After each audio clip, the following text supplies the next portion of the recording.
Welcome everybody to another Specie live stream. I feel a bit rotten, but we're here.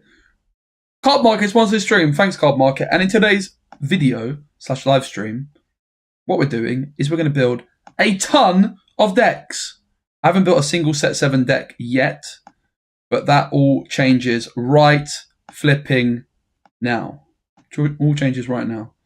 We're going to build a bunch of decks, probably one for like every color combination. Now, that's the objective. Whether we do that all today or not remains to be seen, of course, but we're going to give it our very best go. Oh, that didn't work. Let's see. I think if I do this, and then I do this, still on my laptop. Yeah, there we go. Still on my laptop. My computer's broken. I did get a new bit of kit today, though, that arrived. I just haven't set it up yet, but it is a flipping mega bit of kit. It is without doubt the nerdiest thing I ever bought. Oh, also today's stream is sponsored by AFK Journey. You can do !AFKJ on Twitch, and we're going to be playing that later on. You can download the game using my link and support the channel. But I bought the nerdiest bit of kit a man has ever bought. A Thunderbolt Go Dock. What is this? Well, it's a very, very expensive, fancy USB hub. Basically, my laptop doesn't have enough stuff for me to get the production quality that I want when on the road. Like you'll notice on my live streams I do from card stores, the microphone quality in particular is not very good. Now, I actually have very good microphones.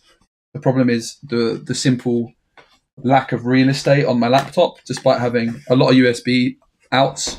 I want 3 cameras, 2 microphones, and potentially even more down the line, maybe even 4 microphones, 4 cameras.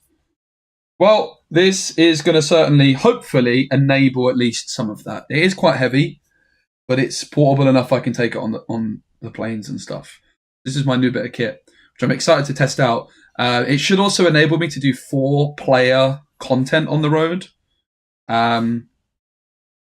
Basically, I don't know. I'll have to make sure it works. But I did a lot of research. It's my new bit of kit. I haven't set it up yet though, but it's like £300. Oh my days. A lot of money. I hope everyone's good. I don't know what my phone is to check chat. We are still just on the laptop setup, but what I can also do with this hub when I've got a little bit more energy, because I'm so lethargic today. I kept delaying the stream hours and hours. Very, very tired. I should be able to connect it up to my monitor as well, because I want to upgrade my PC, but you know, if I'm planning on moving soon, which I am, it doesn't make that much sense to get a new PC and then have to ship it out, right? But hello everybody. How's it going, Social Zorro? Hey Captain Capybara.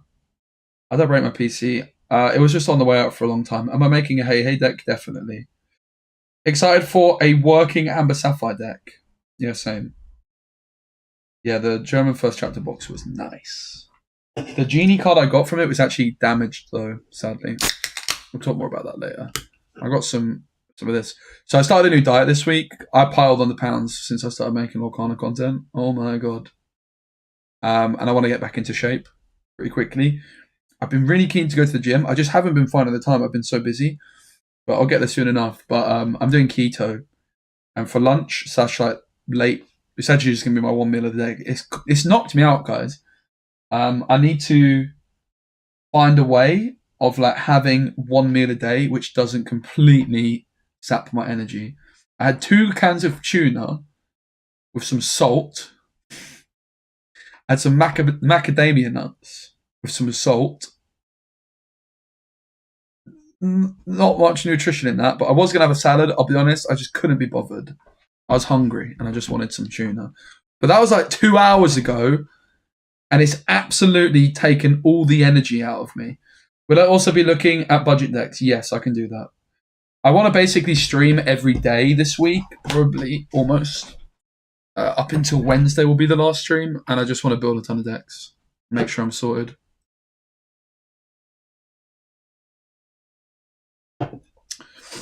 So I'm down to basically do what you guys want me to do. Do you think we can legally play multi-language cards? Yeah, you can, technically. The thing is like Japanese cards, and I guess Chinese cards. I have Japanese cards. You really can tell the difference. I'm not sure. The official line of those is that you can, but I'm kind of skeptical whether that's going to last. Green, purple, dead. I wouldn't say it's dead. I want to start off with Ruby Steel. Let's start off with Ruby Steel, shall we? We need to build a ton of decks today, mate. So, I think like building around the dual color cards is a nice idea. I think my tier list tab got deleted. I wanted to have that up still. Let me see if I can find it. Maybe it's just saved. Tier list.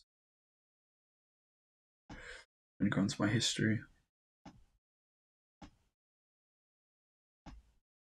If you guys want to check out and support the stream, on PC you can download AFK Journey,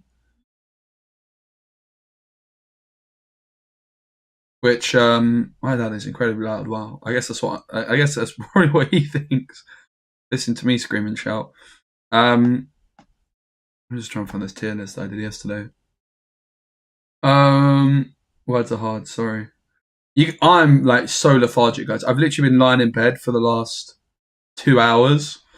Like this one meal, this tuna and some nuts. I'm just out of it, mate. I need to really try and fix that. Like I have so much energy, feeling good, and then I eat first meal of the day. Oh my god, no energy. I'm still adapting to the new diet, so hopefully, you know, gonna fix it. I cannot find this tier list I did yesterday. Stinker.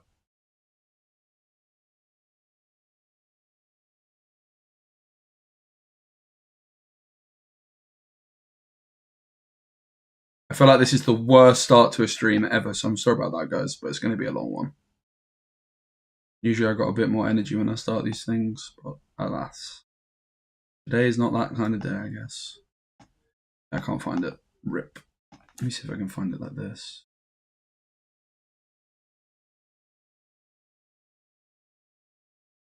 I feel like Adriano in Pro 6. Lorcana set 7 all cards. Was this the one I did? No idea. I can't find it. Oh, soz. Let's just build some decks. I wanted to like just look at the cards that I put in like the high ratings. I basically the point I was trying to make, and I was thinking it was going to be a quick transition, is that I put Mushu very high up. I wonder if there is a filter for dual ink. Excuse me, there isn't. But let's start with Mushu, because I think Mushu is a real banger. I would love to be able to search by specifically Ruby, Steel, dual color cards, you know? That would be really nice. But we've got Denier. I don't think he's very good particularly.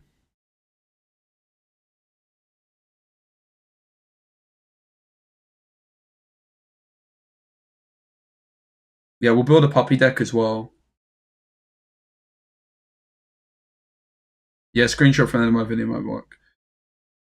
I think Ruby Steel has some legs. Yeah, I mean, Mushu's really good. So what does Mushu do? That's a good starting point, right, to ask.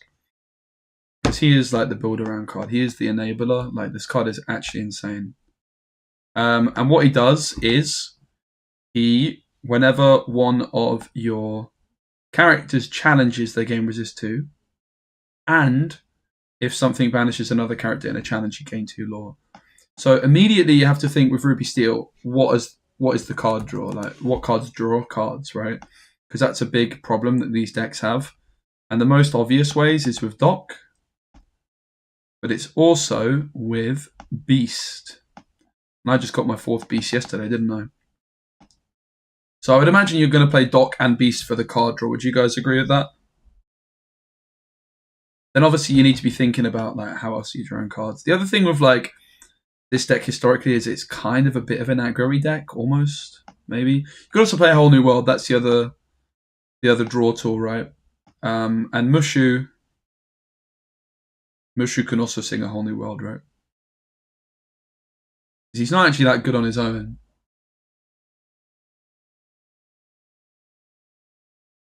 He does also give himself resist too, though, when he's challenging. So we need to look at the curve a bit, right? Like, what is the curve? I mean, we can kind of put Mr. Smee in because Mr. Smee is one of the most broken cards in the game. You're going to play Smee, aren't you? Are there any other cards in Ruby Steel that are just kind of too good not to play? You could say maybe Brawl, but in like a challenger deck, maybe that's not the case.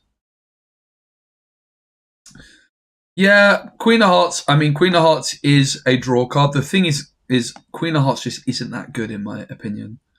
I do think it's a reasonable shout because you are doing an abundance of challenging, but like you don't want to be so reliant on challenging that you just do nothing else, right? Calhoun as well. I mean, Calhoun, I think, is probably going to be in the deck, right? I think like it's important that you have a deck which can also win by questing. But Calhoun's very good. She's $11. Holy moly! Big shout out to Cardmark who sponsors the stream. Yeah, I mean the new one drop Mulan, because that's the next thing I was going to do is like look at curve, and I was like, what are the good one costs? Moana was catching my eye because you go Moana Smee and you've got a captain already. Moana seems very good. Is Calhoun a captain? No. But there's also the new Mulan, which is absolutely crackers good.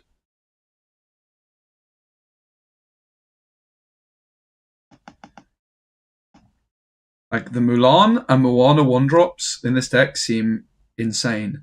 And previously, one of the biggest weaknesses of this deck would have been the one drops. But you've got a couple of incredibly strong one drops there just for raw stats. But I don't want this Robin Hood nonsense where you play like a vanilla 2-2. Super Goof's great. Super Goof's definitely good. Not too sure about the Queen of Hearts.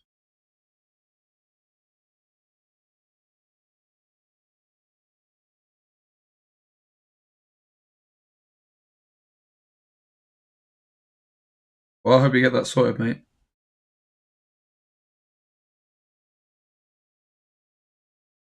Sorry to hear that. But I mean, from memory, didn't you just redeem it when the expiatory date had already gone? I don't know.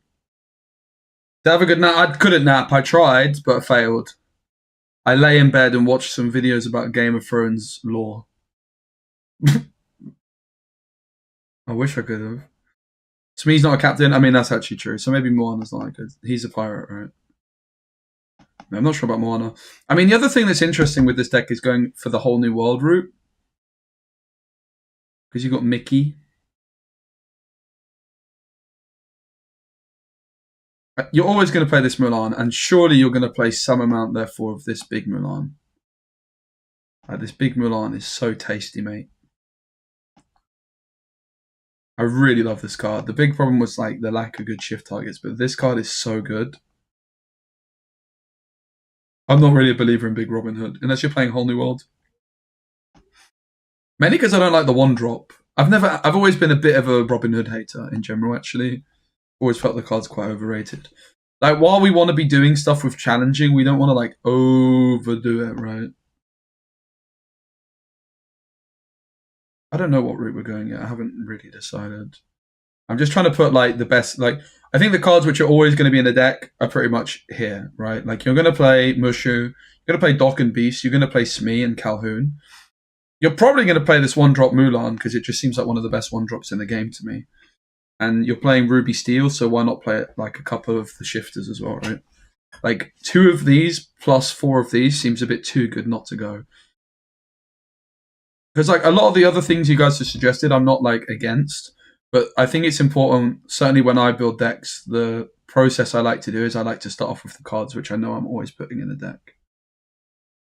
I mean, Robin Hood draws sure, but not really. I think Robin Hood is fine. You could go down the Robin Hood route. I think it's absolutely going to be fine. But if I was to put Robin Hood in the deck, it would be one of the last cards. It wouldn't be one of the first cards. I personally think Robin Hood has always been overrated. Even in set 3, I thought he was overrated. And we're now in set 7. But yeah, like Robin Hood, you could easily play, but he's definitely not one of the best cards in the deck. So we've got our draw. We've got like the Mushu. What are the other dual color cards? I kind of want to look at the set 7 cards in particular, really, that are in Ruby Steel. So in at 1, there's the Hey Hey. The Card Soldiers is kind of okay, but probably not for this deck. Grandmother Fart. Whenever this character quests, you may give chosen character. That's pretty bad. Awesome art though.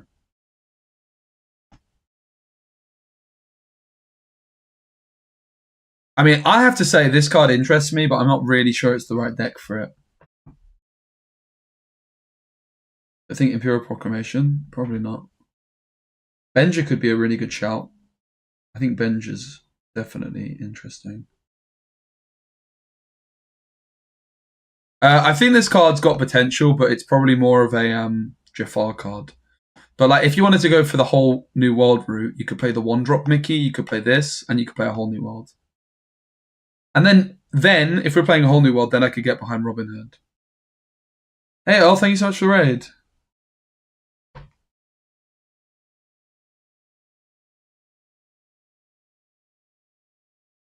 Welcome in, everybody. So yeah, in it 2, there's nothing that massively calls my name as a new card for this deck. In at 3, we talked a lot about Li Shang yesterday and how I said I just don't. He sells my sock. Oh god, that's probably spawning something on it at this point. I'm not a huge believer in Li Shang. We talked about this guy a lot yesterday.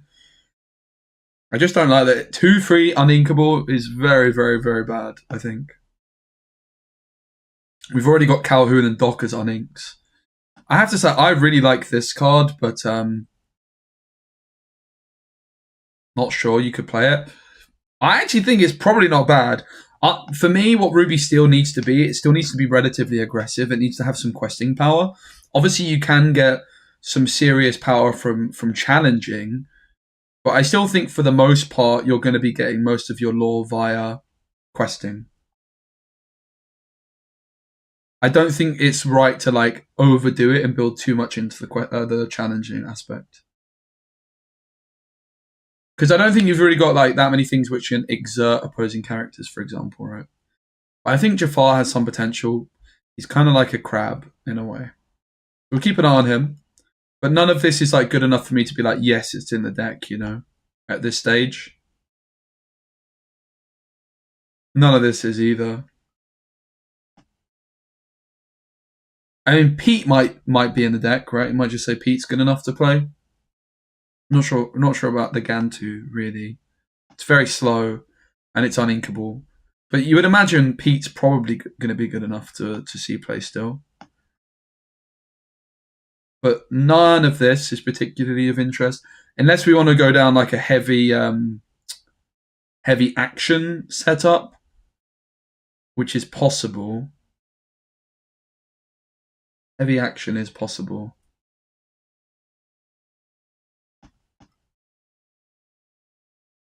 The way I'm going to try and build this deck is like as competitive as possible. I'm not going to try and like overdo it and just force anything. Like I think trying to force this challenging avenue is maybe.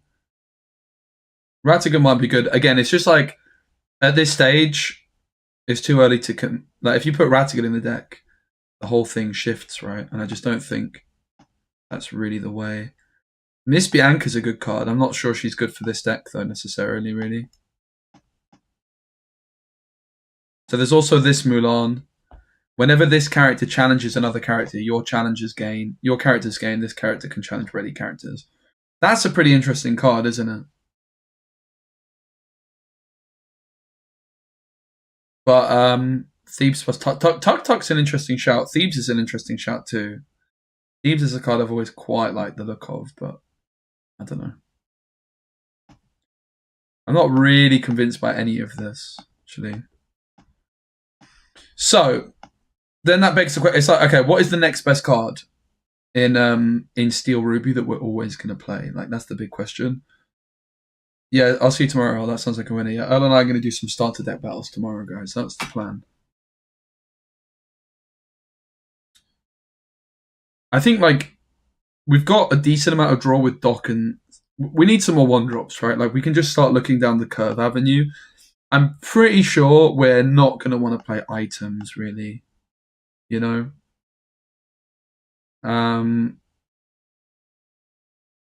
How do I search by flipping character? There we go. So what are the one drop characters? I still think Moana's a pretty good card. We could also go like Flynn Rider Sisu, because I think we need to be quite quick. I feel like Flynn Rider Sisu might be a bit too good not to play. Moana, Flynn Rider Sisu. I've actually built some of these decks in the past. Maybe even let's look at like the 2-drops. Like we've got Calhoun Smee already, so we actually maybe we don't want Flynn Rider, right? We might already have some decent curve in that sense with the 2 costs. We've got Doc as well. To be fair, we've already got some very decent 2-drops, right? So maybe we don't want any others. But at 1, you know, there's the flipping Mulan, which is insane. There's Moana, which is very good, I have to say. There's also this Mulan, if we wanted to dip into this a bit. We could also play Happy in the Seven Dwarfs Mine, potentially. I think Happy makes a decent amount of sense in this deck because we don't have an abundance of good 1-drops. I'm personally not a fan of Robin Hood. I really don't like these vanilla kind of cards. I could see Happy and Seven Dwarfs Mine being a reasonable approach.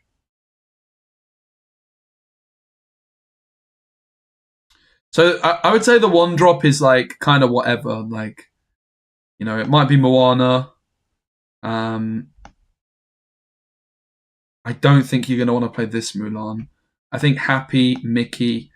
There's a world you could also play Robin Hood. I very much doubt it will be for me, but you could do so. So then if we look at the rest of our curve, because I think at 2, we've already got Calhoun and Smee. Like, that's pretty damn good, right? What would we want at 3? I mean, Sisu is still a good card, I have to say. Gustav is a good shout. Yeah, I could still see Flynn Rider. Honestly, Gustav, that is an interesting shout. I've always liked that card. It's also Pete. You have to think Pete's probably going to be in the deck, right? Yeah, you could also play the Steel John Silver for sure. If you want to go down like a heavy location route. Why not Hook? I think the thing is you want to be able to quest with these cards. You have to like... So an important thing when creating a deck is you have to ask like, where are you on the scale, right? Let me open Paint. Perfect time for Paint.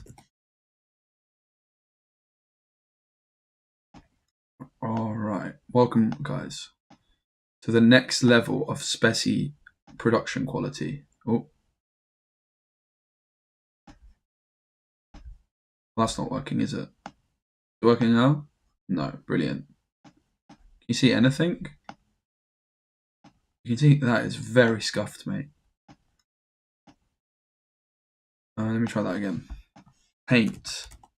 On my laptop, and OBS seems to be quite weird on a laptop, to be honest. I think I might have to do like capture method, Windows 10. There we go.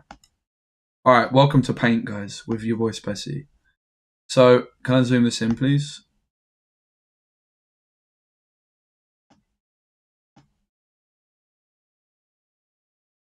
All right, welcome to Paint. All right, so if we've got a line,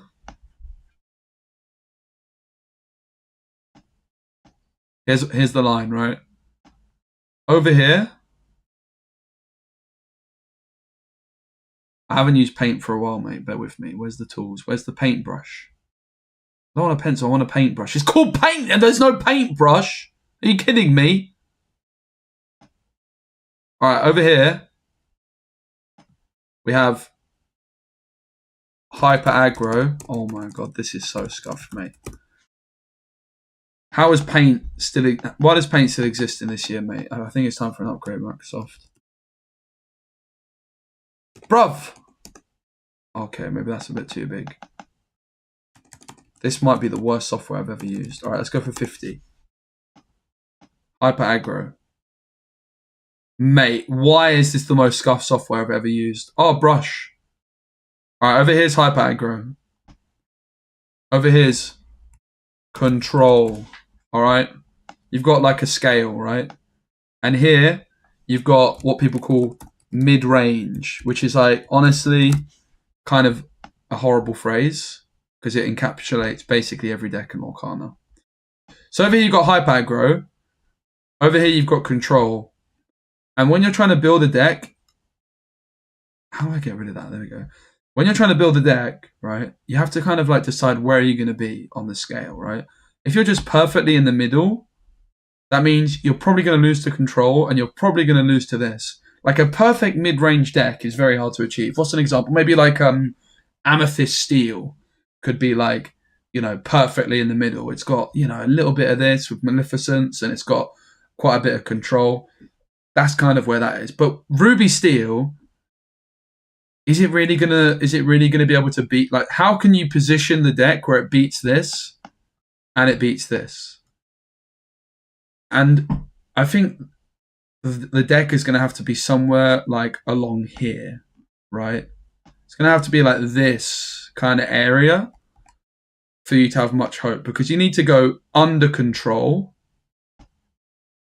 in some way, right? So the deck, when I'm thinking about the position of it, I'm kind of thinking it's like, and this is obviously very vague. I'm not actually thinking about this. I kind of am. I think it is a good way of looking at it. So, okay, you're playing Ruby Steel. Where is Ruby Steel actually going to succeed? And it kind of needs to be here, right? Which means playing a card like, for example, Captain Hook, right? Like a card like Captain Hook does not fit a deck, which is kind of here. Like, honestly, you kind of want to make it as close to this as you can, but obviously it's not going to be a hype aggro deck because it's still Ruby Steel. You don't have any one drop that quests for 2. But you need to be pretty speedy to be a realistic, reasonable deck, right? So, yeah. Angry England man. Mm-hmm.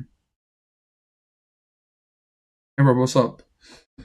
So yeah, I would say you kind of need the deck to be like here, roughly, vaguely. It's obviously not an exact science, but that's kind of what. Oh, you couldn't see my beautiful face that whole time. That's where I would say that the deck needs to be positioned. So I'm very much not interested in like a card like Captain Hook. But you beat the control with aggro. Huh? Yeah, so what? Huh?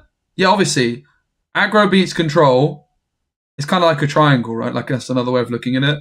You have aggro over here, you have control over here, and you have mid-range here. It's kind of like a triangle as well. You could kind of look at it like this. Bam. This is like mid-range up here, right? Kinda. But I think it's just better on a line. And yeah, like for Ruby Steel to succeed, you need it really, if you're going to be beating the control decks, it needs to be on the faster side of things, because you're not going to be able to out-greed a control deck, right? So you kind of need the deck to be positioned in a relatively speedy manner. And at the moment, we don't really have that much questing power, right? Like, isn't that much. Don't tell him, chat. Oh, it wasn't working, was it? Okay, oops. It's hard on the laptop. But yeah, I was saying that it could be like a triangle, right? With like mid-range being the top of the triangle here. You could look at it that way. But we need something like here. You just did. It's true. But yeah. So, like, that's my way of looking at it, and we need to be quite speedy. People are saying super goof, and I actually completely agree. I mean, the other thing that's worth considering with Ruby Emerald, because there's a few ways you can go. You could try like some kind of pirate all in. You could try like a Robin Hood sharpshooter all in. You could try like a flipping location deck. Challenge. I think you just need a little bit of a like good deck that's not trying to overdo it. I do feel like Flynn Rider Gantu might be something. I feel like Super Goof might be necessary because it just gives you like that little bit of oomph. I think it's more like a circle.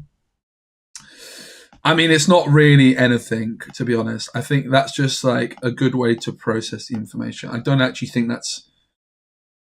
really think that this kind of graph is actually realistic, but it's a good kind of way of visualizing it. But I don't think it's just an analogy, really, rather than anything scientifically proven. I'm tired today. But anyway, so yeah, we want to be like basically closer to control. I think Super Goof is good enough. Rush is obviously quite powerful in general. Synergize is like the Mushu is pretty cool with the Calhoun and that. Do we have captains for Moana at the moment? I'm not sure about Happy, by the way. I could see it though with the Seven Dwarfs Mine. Obviously, the other thing we could do is we could play like Strength and Storm, even though there's not huge synergy there. Don't think we have any captains right now. But like honestly, even just Moana to just quest is honestly not even that bad. I really like Moana. So what we're lacking at the moment is kind of a turn 3 play. You don't want to be playing Pete on turn 3. And there's actually a couple of really good turn 3 plays, which can be played with minimal support, which is going to be...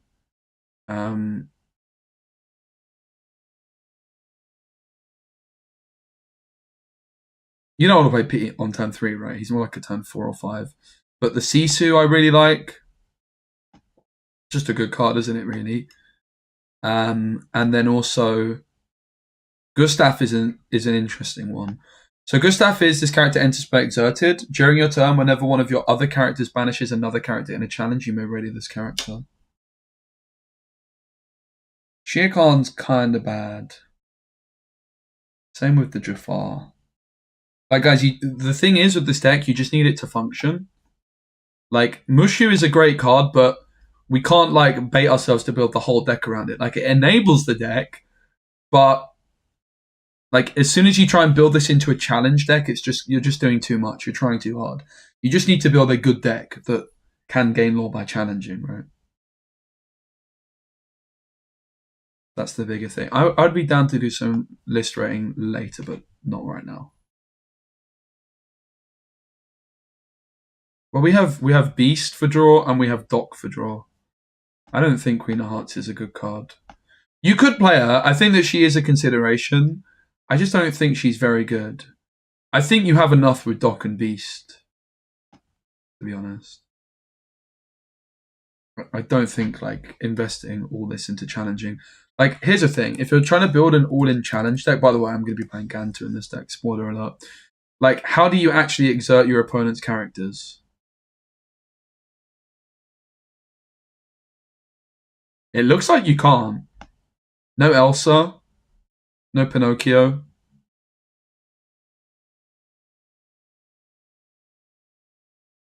It looks like there's no ways of making your opponent exert.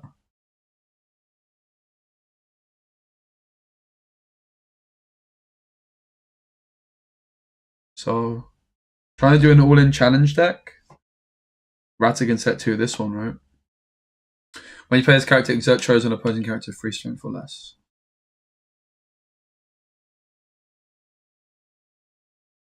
So I think you can clearly see that with the fact that you can't exert cards, you can't do an all-in challenge deck. I think the challenging just needs to be an aspect of it, right? But yeah, I think Gantu will be in the deck.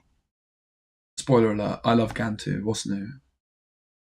I just think Gantu is like the perfect kind of card for this deck. It's got raw stats. It's going to end the game quickly. And this is another reason, going back to the graph, why do I think that the deck has to be closer to aggro compared with control? Because also, if we want to do an all-in challenge deck, like that's going to be more like here, right? That's going to be closer to the control side of things.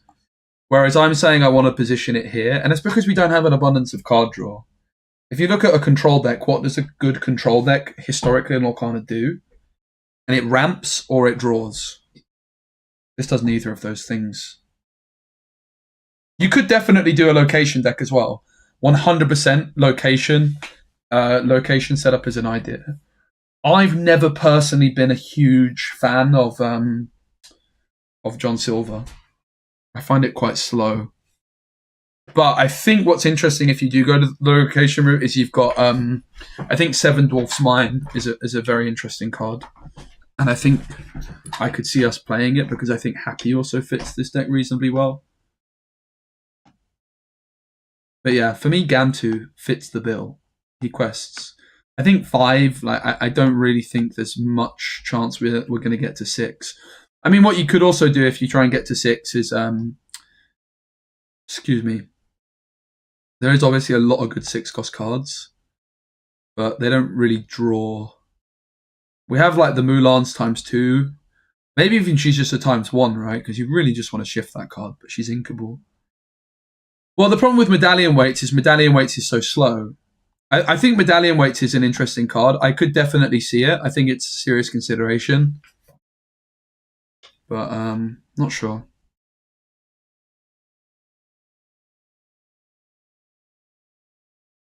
There is a lot of cool stuff you could do with Ruby Steel. I'm just kind of building like a mid-rangey setup of it, right? Like not going to an on-one strategy, just like almost the default setup, because there's a lot of cool things you can do, which I think is really positive for the game. Even looking at a deck like Ruby Steel, and it's like, oh my god, I could do this, I could do that. I mean, I feel like Flynn Rider might just be a bit too good not to play, to be honest. I think with like the dock package, it's quite fine to play a bunch of 2s. So I think Flynn Rider and Sisu just slot in quite nicely. Sisu, we are lacking a really good aggressive turn 3 play, and Sisu fits the bill there, doesn't it? It really does.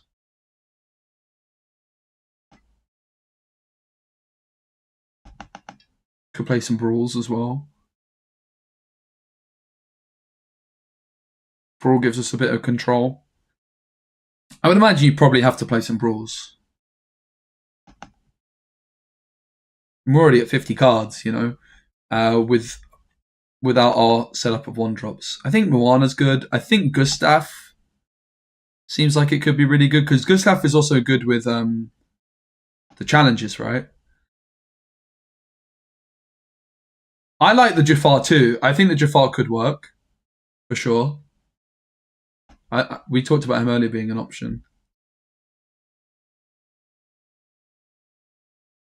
I think the thing is with Moana, you can just have her as just a quester and she's fine. And you might, like, what are the other captains available? You don't want to put a card in just because it's a captain. But I definitely think there's a world you could do a whole new world stuff as well. That card's not bad. This card's not bad either, right? On the Maui Half Shark. John Silver's a captain. Someone earlier mentioned Donald. I don't think so.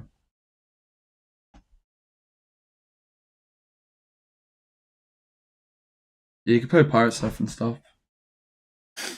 But yeah. I mean, we're at 8 1-drops. I don't think that's enough. I think I would want to be at about 11, probably. I don't think 8 is enough. So, what are the other 1-drop options? There is this new card as well, the Card Soldiers. While a damaged character is in play, this character gets +2 strength.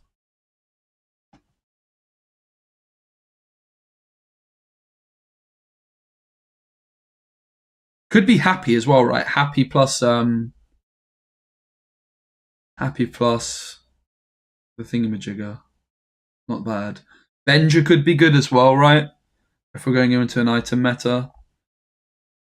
We don't really have an abundance of 4-drops yet either. Are there any other 4-drops? I'm only looking at characters right now, by the way.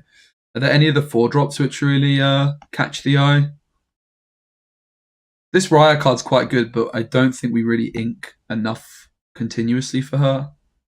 There's Pluto. Not really sure Pluto fits the theme too much. This is not a bad card. Vanellope von Schweetz. Rush with Evasive.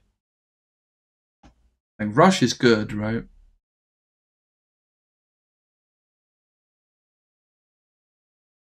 It's also possible that on turn 4 you just want to play like a couple of 2-drops.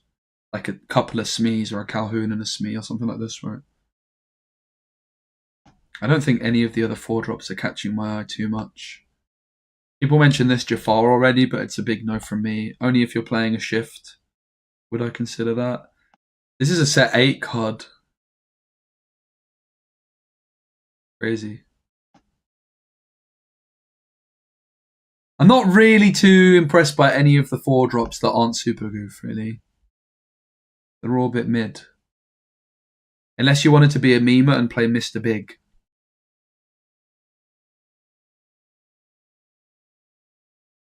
I think like your turn 4 curve is most likely a couple of... Oh, there's this guy for the TTs. Your hero characters gain Challenger 1 when you play a hero character. Like, there is a lot of heroes in this deck. Maybe for the TTs is actually the card, right? Beast is a hero. Gantu is not, but you could still cut him. Unfortunately, Mushu is also not. Yeah, not quite. But like in the past, like this is a card that you can play. Like you can go for a hero route. Yeah, we'll take a look at the new Aladdin. I don't think there's any of the other old cards, but maybe some of the newer cards from this set. We need to evaluate a bit more. There's also this Gantu. When you play this character, characters can't exert to sing song. Each player pays 2 ink more to play actions or items. It's interesting, right? I just think it's probably a bit uninkable and slow for our deck. Whenever this character quests, you may play an ally character of cost 3 or less for free.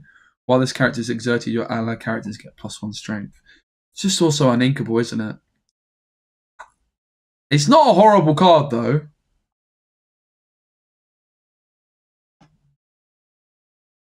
Interestingly, Maurice as well, right? Like, you play Fortispheres. You could play this guy, maybe. Could you just play, like, 4 Fortispheres and a random Maurice? Or is that just a bit silly? What about Ling? Ling is an interesting card. The other Aladdin? Huh? How do you even spell Aladdin? Is there another 4-cost Aladdin? Oh, this guy? I don't even know what this card does. Yeah, sadly not. Cards like this are kind of interesting as well, like a Tiana type card as well, right? Like when you have no cards in hand. Those kinds of cards could fit the theme. I just think that the 4 costs are kind of lacking compared to a lot of the rest of the options. Things like, there's a lot of good 3-drops. Gustav, Sisu.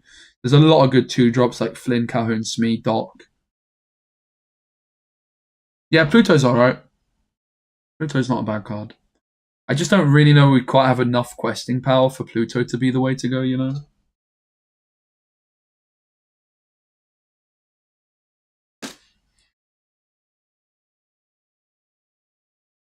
This card's kind of good, but not really, right?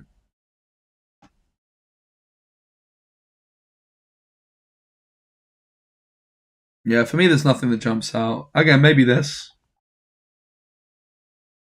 Maybe Pluto's not a bad shout.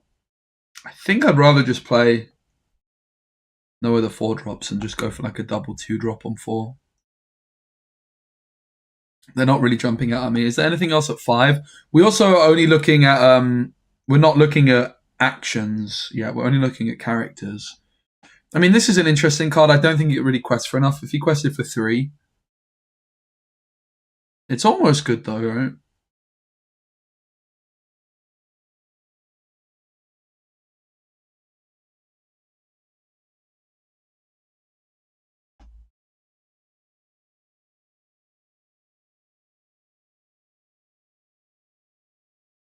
Nothing here jumping out at me. Apart from Gantu, Chenpo, Li Shang. I definitely think there's a whole new world deck potentially. I just don't think you're supposed to over-invest into the challenging aspect of this deck. Because you can't exert things. I could see that you play a couple of Mauis. Not sure about that. Because he doesn't draw. We've got company. Yeah, some stuff like that. We got company, ready all your characters, they gain reckless. It's an interesting one. It's uninkable. It's the biggest issue. What's the other card that does something similar? Like if you have... I think it's Lee that does stuff. There's a card which, like, if you have certain amount of power, something happens. Some sort of action card in Ruby.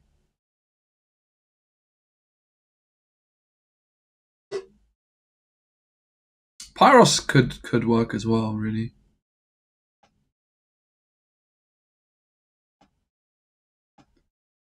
At the moment, we still need more 1-drops, I think. I kind of like the Seven Dwarfs Mine shout, to be honest. I think like a little bit of locations could go well. So at the moment, I've only been looking at characters, I think. But let's look at some actions / songs.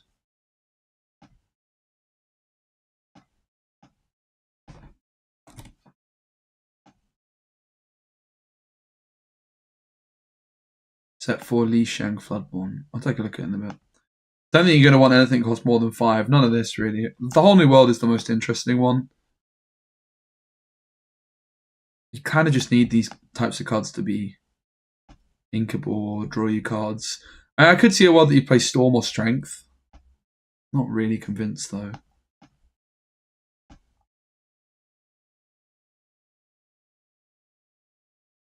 Not really convinced I would want any of this. I think you could build an action deck, but your whole vibe is going to be different as a result. But I do think locations are not bad as a concept.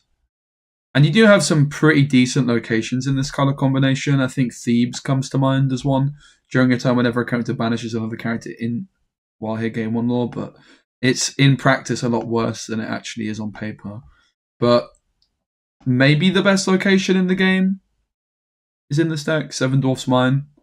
You're already playing Dock, and we want to play another 1-drop. I could definitely see squeezing this in and playing some amount of Happies. I personally think 11 1-drops is a good number.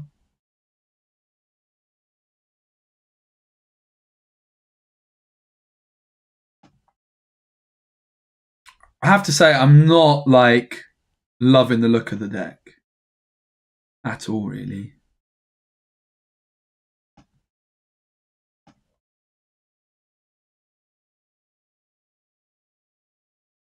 We're also only at 8 uninkables. Possible we could increase that a little bit. So let's actually search by uninkables and see if there's anything which really catches the eye. Like, oh, because we could get away with like some real greed. Now, this is an interesting card in this deck. I actually saw some people playing this at a DLC. While you have no cards in your hand, this character can challenge ready characters. Like maybe that's the key, right? Like you're not if you're trying to build a challenge deck, maybe the key is that you can't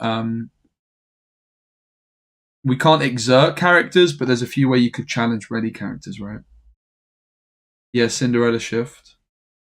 I just don't think there's any good Cinderellas to shift onto.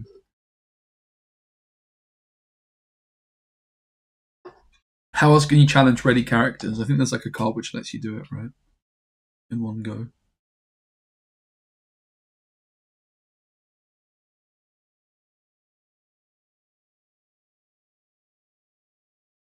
The Piglet's interesting. There's this Gantu. There's this Aladdin as well. I just don't think you can really afford it. This Rush Vanellope might be alright.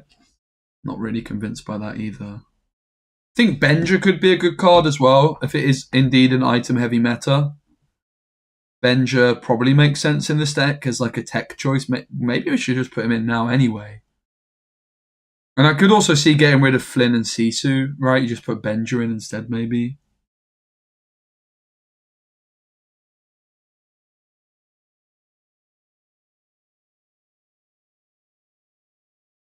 I think it's just a bit of a bait to invest much into.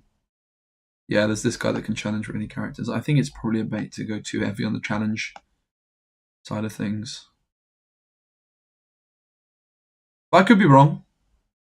But basically, like when you're trying to build a deck like this, you have to find the right line between building into something too much and building into something not enough. Like here, I'm trying to have a little bit of challenge, but not overdo it. But maybe sometimes the best bet is to completely overdo it and just go all in. Yeah, Piglet does sound quite good, but I don't know. You have no cards in your hand. This character can challenge many characters. I don't know about that, Chief. Very uninkable. It's almost good, isn't it? It is almost good.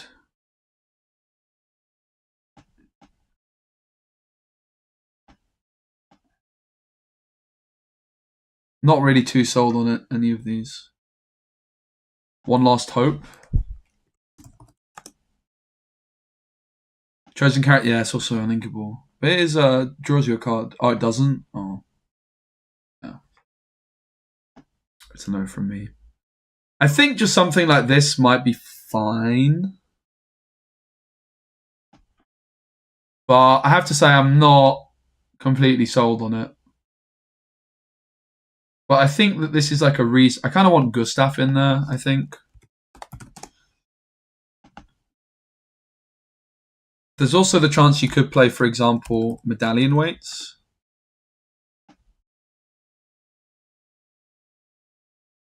+2 strength is a big deal.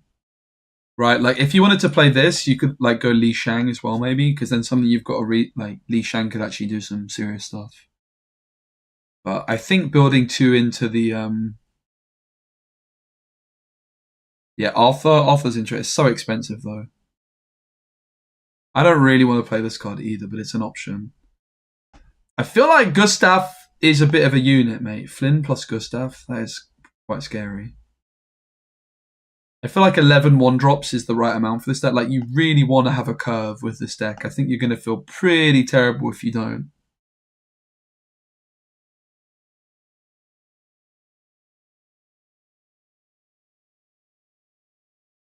I definitely don't like the sound of not having a curve for this deck.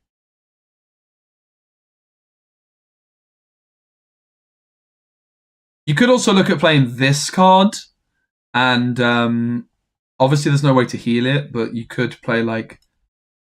You could try and play this card, for example, like the new 7-cost Mulan, and just have more shift targets. Whenever this character challenges another character, your other characters gain this character. I don't think that's that good. I don't really think this card's particularly good. We don't have Lawrence, and we could definitely play him. He's a good card, isn't he? The thing is, Lawrence is also definitely better when you can heal him, which we can't. But Lawrence is definitely the kind of card. We have Sisu in that slot kind of instead, right?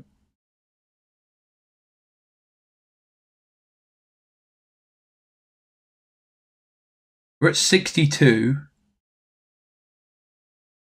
Not sure quite what to trim away here.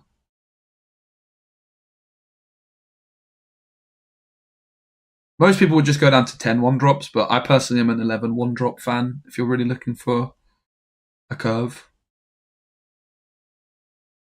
4 Flynns might be a lot.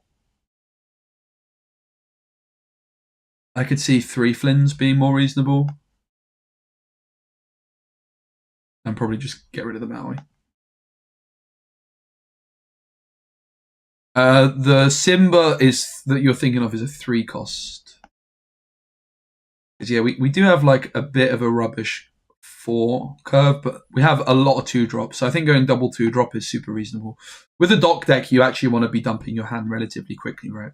So now on 4, we can go like 7 Dwarfs Mine Calhoun, or Smee and Mine, or mine and move something to the mine, for example. I think Flynn Sisu. No, I think you just need to actually have a quick deck, or nah, the Flynn Sisu line is not too much. You also have Gustav, guys. Like Flynn is kind of the greed you need. Like, how are you going to beat Ruby Sapphire otherwise? Where's card draw? With Beast and Dock, which is the best card draw you can get in this color combo. But that's also why we've built the deck to be quite quick and finish the game quickly, because we don't have that much card draw by nature of the color combination.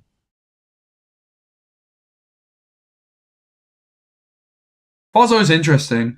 I think there's a chance you could build it more, like this deck, more into challenging. But yeah, man, this Mulan card is so good. Like, we could probably, because we're playing this card, increase the uninkable count a bit. Yeah, this looks pretty solid, but I'm already not super sold. It's like Mushu is kind of the big reason to play Ruby still at the moment, and you could argue we've not built enough around Mushu. But I also feel like it might be a little bit of a trap to build too much into Mushu, right?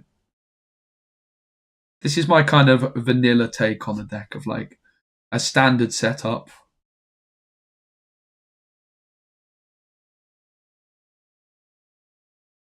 I kind of want the 4th Flynn, to be honest. I kind of want another Gustav. Let's just cut the brawls for now, but obviously you probably might want to play them. Alright, private. Speci.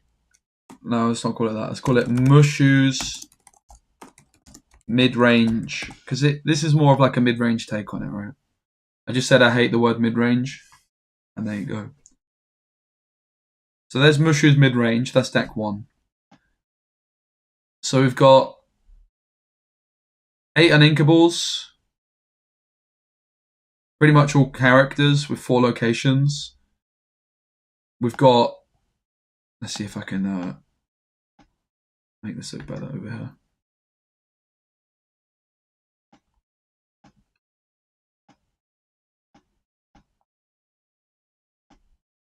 Like Mulan is a huge addition to this deck. If you actually look at one of the biggest weaknesses of the list, it is the early turn 1s.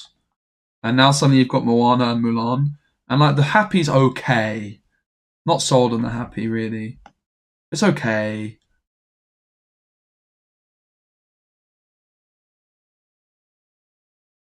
And then your 2-drops are great. Calhoun, Flynn. Like Flynn when you're going first, Calhoun when you're going second, and then just Smee on average. You've got on 3, Sisu is probably your main play. I think Benja might end up in this deck as well. If items are as prevalent as... Maybe you should just put Benja in now, right? Should we just put Benja in there? I really like Benja in general. I think let's just be bold and make a metacal that you want Benja. I also am a big believer in just playing 4 Benjas. The guy's inkable. I've always been a big Benja fan. I played Benja in my 1 DLC I ever played in. Might have to like trim the Gustavs away and maybe trim the Flynns down to fit 4. But I mean, maybe you just play 3 as well, right?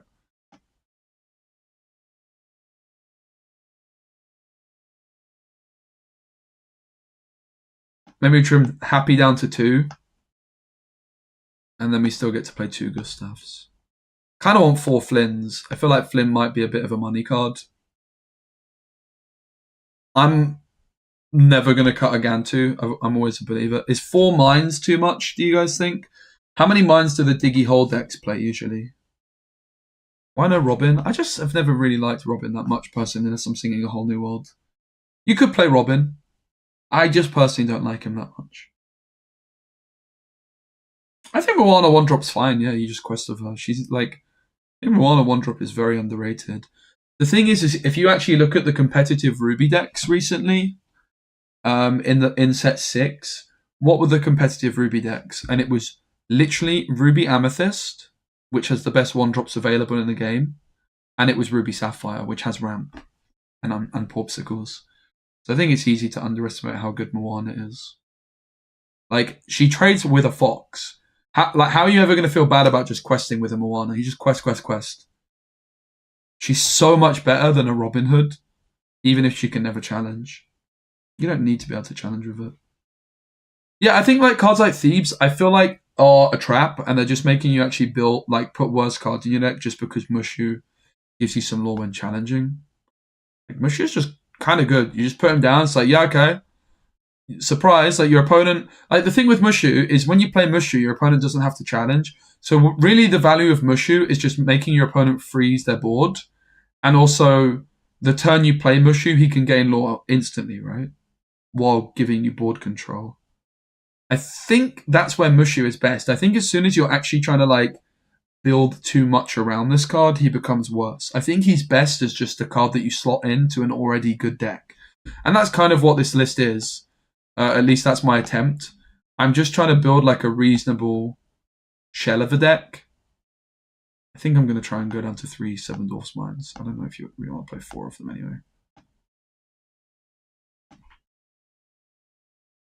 For me, that's the right approach for Mushu. I think the card's just quite good that you don't like. That's also why you saw my approach with the deck build.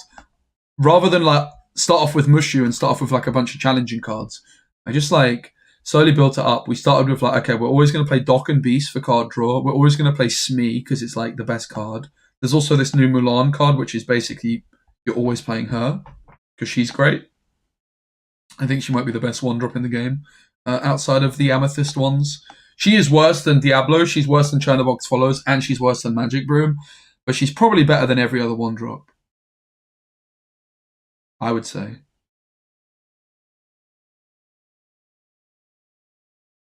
But like, don't get me wrong, you definitely could build a deck all around Mushu and challenging, and it could be really good. But my gut feeling is that it's, you know, you're clutching at straws a bit. Yeah, the new Gantu could be an idea. Need Zeus, maybe. You might need some tech cards for Maui Half Shark, for sure. But I think like these kinds of tech card decisions are just like what you're going to have to decide on the more you play. I personally wouldn't want to play Zeus in this deck at all. I really don't like Zeus, actually. I'm a bit of a Zeus hater these days. I totally understand the application of it, but in Amethyst you have rabbits and genies potentially to sing with it. Here you just don't have that kind of coverage. Yeah, you could play Strength for sure. Again, I'm kind of unconvinced by these types of cards. But yeah, you probably do want some sort of tech for the Maui Half Shark, but also like we are kind of already teched for Ruby Sapphire with the fact that we have a Flynn Rider, with the fact that we have some locations, with the fact that we play Pete, Super Goof, Gantu. Like we kind of are teched already, so in an ideal world, you don't need to tech for the Half Shark. I don't think the 7-cost Milan's very good. Maybe you could try her, like sure. Like this is by no means like a, oh my god, this is the perfect list. This is like my vanilla kind of. Benja's already a tech card, but I think it's kind of easy to read that Benja's going to be very good, right? I've always liked Benja a lot. I think the card's great. It quests for 2. So if there's an item meta, which surely we're going to be in, it's really hard to go wrong with Benja in an aggro style deck. And Ruby Steel has to be a relatively quick deck because of its lack of card draw. It's a dock deck, right? Yeah, I think this looks pretty okay. I'm excited to play it. All right, up next. What deck do you guys want to build next? What's that? You want us to build blue-green? Okay, don't mind if I do. All right, so blue-green. What is the best card in blue-green? It's this card. This is the card you build the whole deck around. This is the best card in the deck, for sure. But what are the new set 7 cards? For those of you that don't know, I've played an unholy amount of blue-green recently. It honestly is, unfortunately, the worst. Get this, blue-green is officially my worst ever performing deck that I've like played at tournaments, by far. Sadly, I did not end very hot with blue-green. I had some really bad results this week, or last week in Germany. But despite that,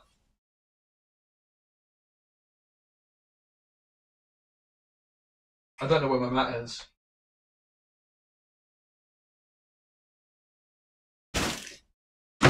But despite that, I did still win a champion playing mat with it.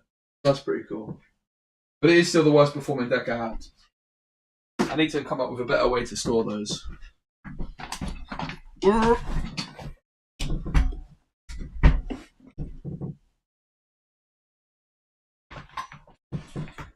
Now you can't play the 7-drop Uninkable Scar is nice. I just don't think you can realistically play that in a Ruby Steel deck. It's too expensive. Visit in Fun. Yeah, let's not talk about that.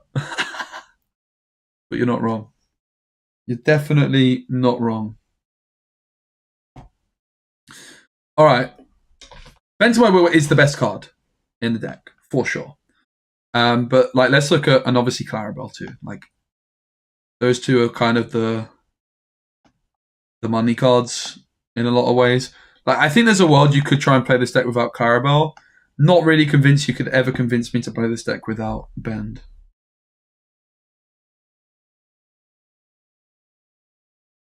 This card's so good. But like, let's talk about what set 7 offers blue-green, because there's actually a lot. There is actually a lot of interest in blue-green. And I'm not even going to put Clarabelle and Bend in to start with, because I think, you know, let's start with the set 7 cards and actually see what became better and see if there's a different avenue we want to go down. Spoiler alert, there won't be. So in at 8, there's Daisy Duck, artist by my friend Emily. Emily's really awesome. There's also Ink Gazer, yeah, that's true. So there's a lot of cool stuff. So Daisy Duck, I actually think has serious potential in this deck. A lot of you are going to go, what, Specky, really? You're talking nonsense. But if you actually, we looked at it yesterday, if you actually look at your expensive cards available in blue-green, at 8 cost or more, in terms of control, there's basically nothing. There's like Tamatoa I play at 8, which is good, but it doesn't give you any board control. It's very slow. Like, the biggest weakness of blue-green is its inconsistency and getting overrun in the early game.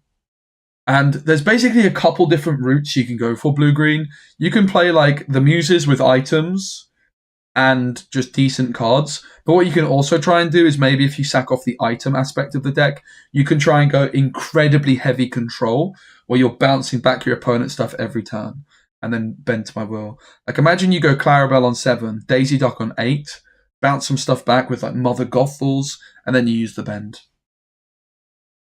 Like, this card can be insane. Hey, Persian. So I think this card has potential, but it's not going to be a card you play more than 2 copies of, right? Yeah, but Tamatoa can be good. Oh, the new one, you mean? Yeah, that's interesting. Let's see. This card's fascinating. It's obviously the Set Champs promo card as well. Wait, is that the Set Champs promo? Yeah. Your Floodborn characters that have a card under them gain Evasive Ward. So you can build a whole deck around this card. I personally am not convinced it's the way, though. But it's interesting, and it's certainly worth considering.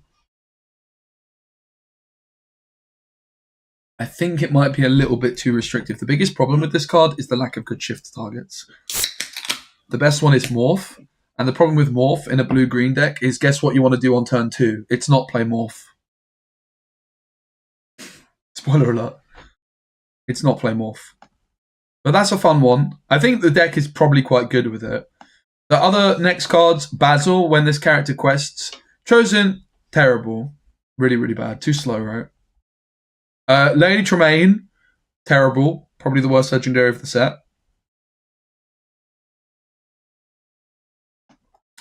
And you got Tamatoa. Now, this card could pop off. When you play this character, return up to 2 item cards from your discard to your hand.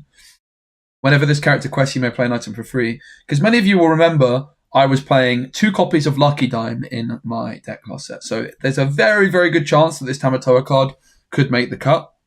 Particularly if you play Porpsicles, right? The big problem is like, how often, by the time you play a Tamatoa Happy as a Clam, are you already going to have item cards in your discard? He's not a definite, but I would be surprised if, you can't play it. Do you know what is a definite? This card. This card is the biggest addition to blue-green. I imagine you play 3 of them because it's uninkable. It's possible you only play 2. But Baymax is so perfect for this deck. Why is Baymax so perfect? Well, it's kind of because partly the early curve that you play with this deck is so bad and feels so bad because you really do need to play 1-drop Clarabelle. Like, you kind of just need to. I've kind of just accepted that. Where is she? And something you could probably even consider playing 4 of her, which is a big deal. And you also play Tipo, right? Now, the problem that these cards have is unless you play Cricky, which I started to do right at the end of the set, I was playing Cricky in this deck because I was kind of inspired by Baymax, and I was like, oh my god, Cricky does kind of a similar thing. I think Cricky might still make the cut, by the way.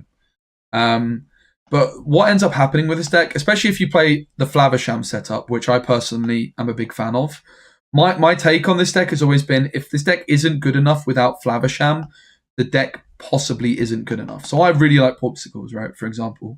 Obviously, you also are going to play Sail, which is why I don't want to play Morph. So suddenly, I can go Sail on 2 plus Clarabelle, and then Baymax Shift on 3. And suddenly, if you compare this to Scrooge, which some of the decks have actually been playing this character already, the Scrooge McDuck. No, the Gaze is not worth it. The Gaze is a whole different deck. I think it's bad. We can build a deck with it, though. So the thing with Scrooge, if you play this card, what are your other 4-drops available? You've got things like Grammatala, you've got Flaversham, you've got the Muses. These are all inkable. Trying to play like a 4-cost uninkable in a deck where you play the Muses is kind of weird, right?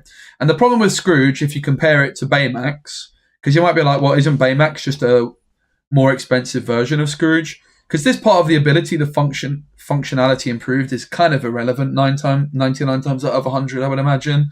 Although there's some interesting things where you could maybe shift it onto something bigger to heal it almost and take another challenge. But I digress. Like, the functionality improved part is kind of like a very small bonus for what is already a pretty good card, right? The reason it's so good is it's like a Scrooge McDuck with Rush. Basically, the way of really looking at this is it's turn your Tipo into a 5/5 Rush, or turn your 1-drop Clarabelle into a 5/5 Rush. And suddenly your opponent is really forced to respect this Clarabelle a turn earlier. Because what people will always do against this deck at the moment is they will answer your 1-drop Clarabelle the turn before you get to 5 ink, so you can't shift. Because this Clarabelle represents the shift threat of a big Clarabelle, right? So they will try and remove this Clarabelle when you're at 4 ink about to go to 5. But now they almost have to do it a turn sooner because you can suddenly rush in with a Baymax, which can take out your opponent's Daisy Duck, which is huge. If you like, the biggest worst matchup for this blue-green is Daisy Duck and Pete. Daisy Duck and Pete are basically the 2 best cards against this deck. Why? Daisy Duck is so hard to deal with, and you play so few characters. Probably this deck is the deck which plays the least characters in the game, because you play so many. You play like 20 songs for Muses minimum, or maybe like ballpark 20, maybe like 18 minimum, 16 maybe minimum. And you're probably going to play items as well. Certainly I do. And then even if you don't play items, you're going to play things like Develop and Vision of the Future. So realistically, you're going to have like maximum 50% characters. So Daisy is not going to draw you many cards on average. And you often can't deal with her for so long. And the other thing with Daisy is your biggest control tools are things like the Muses.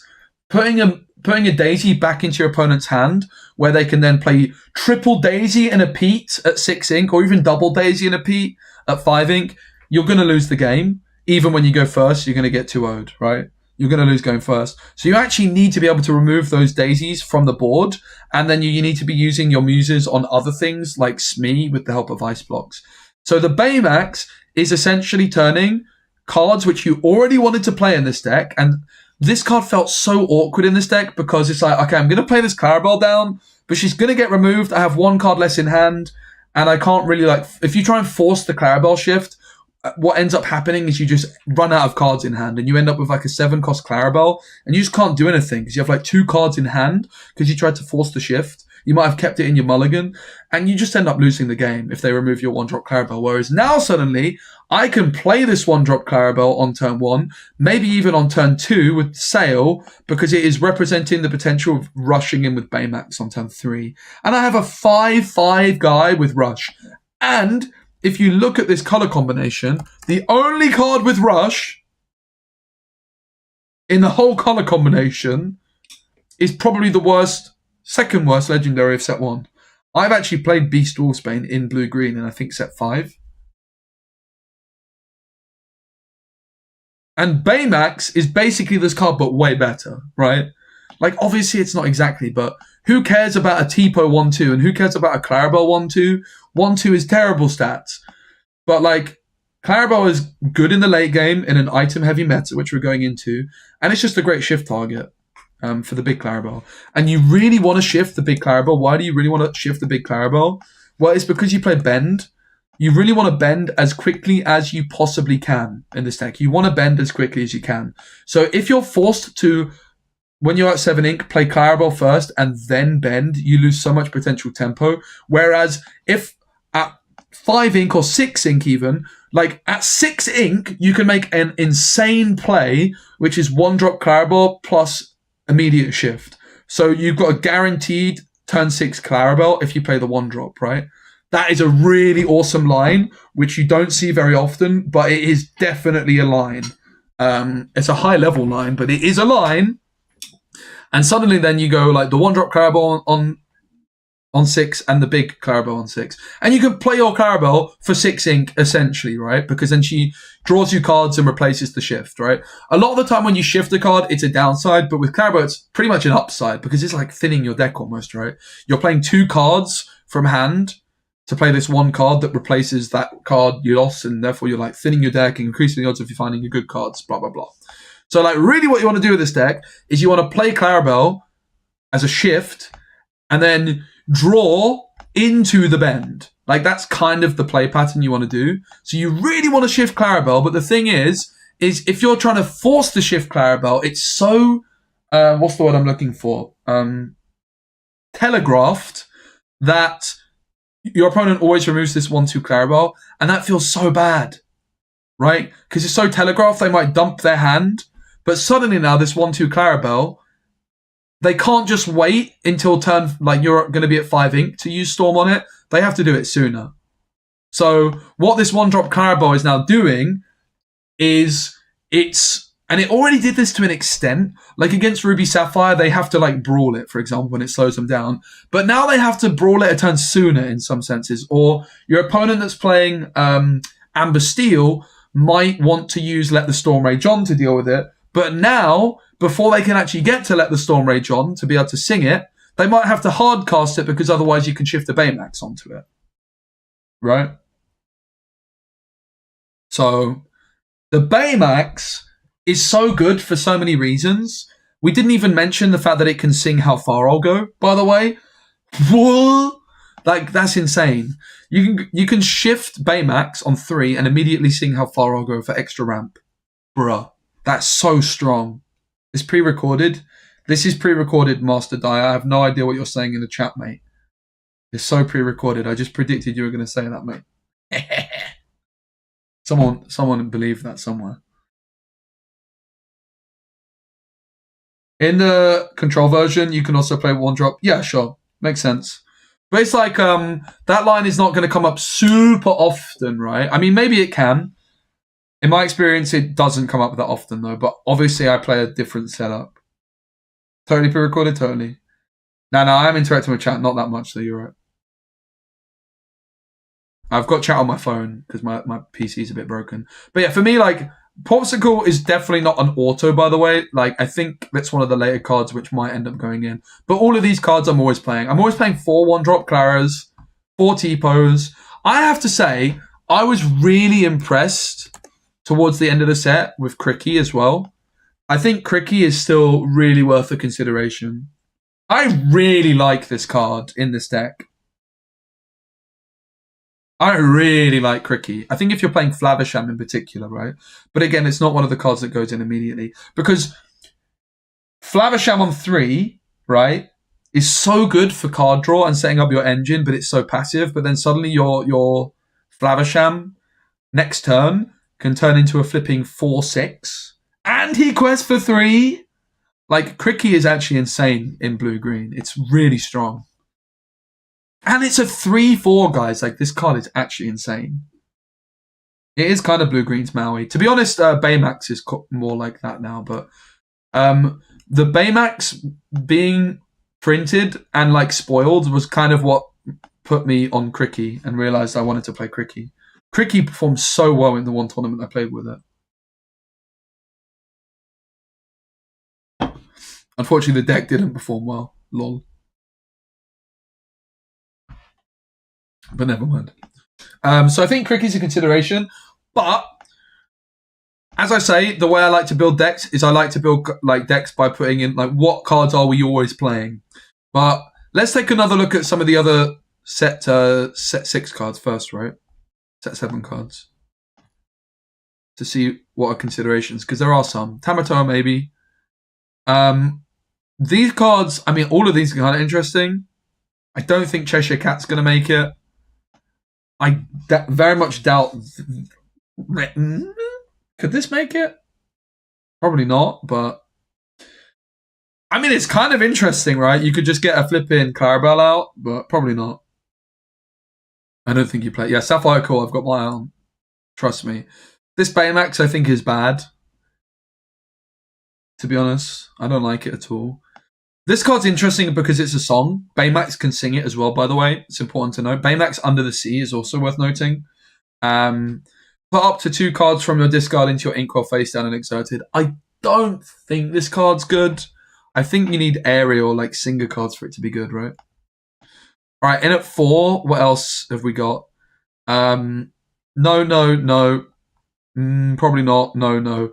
The problem with Scrooge, as much as I love this card, by the way, I think this card could be mega broken, is you really do need a lot of items.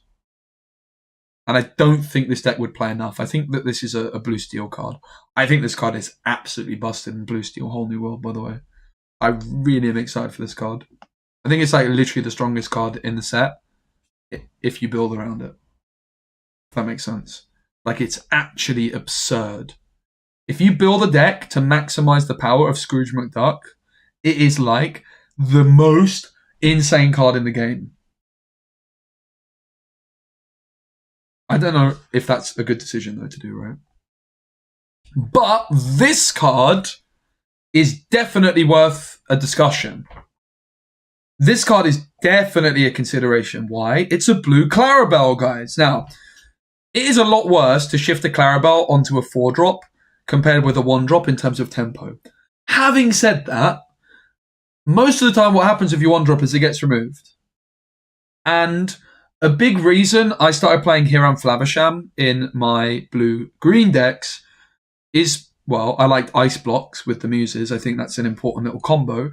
But also, forcing Clarabelle shift just doesn't tend to happen that much. I think the main line is...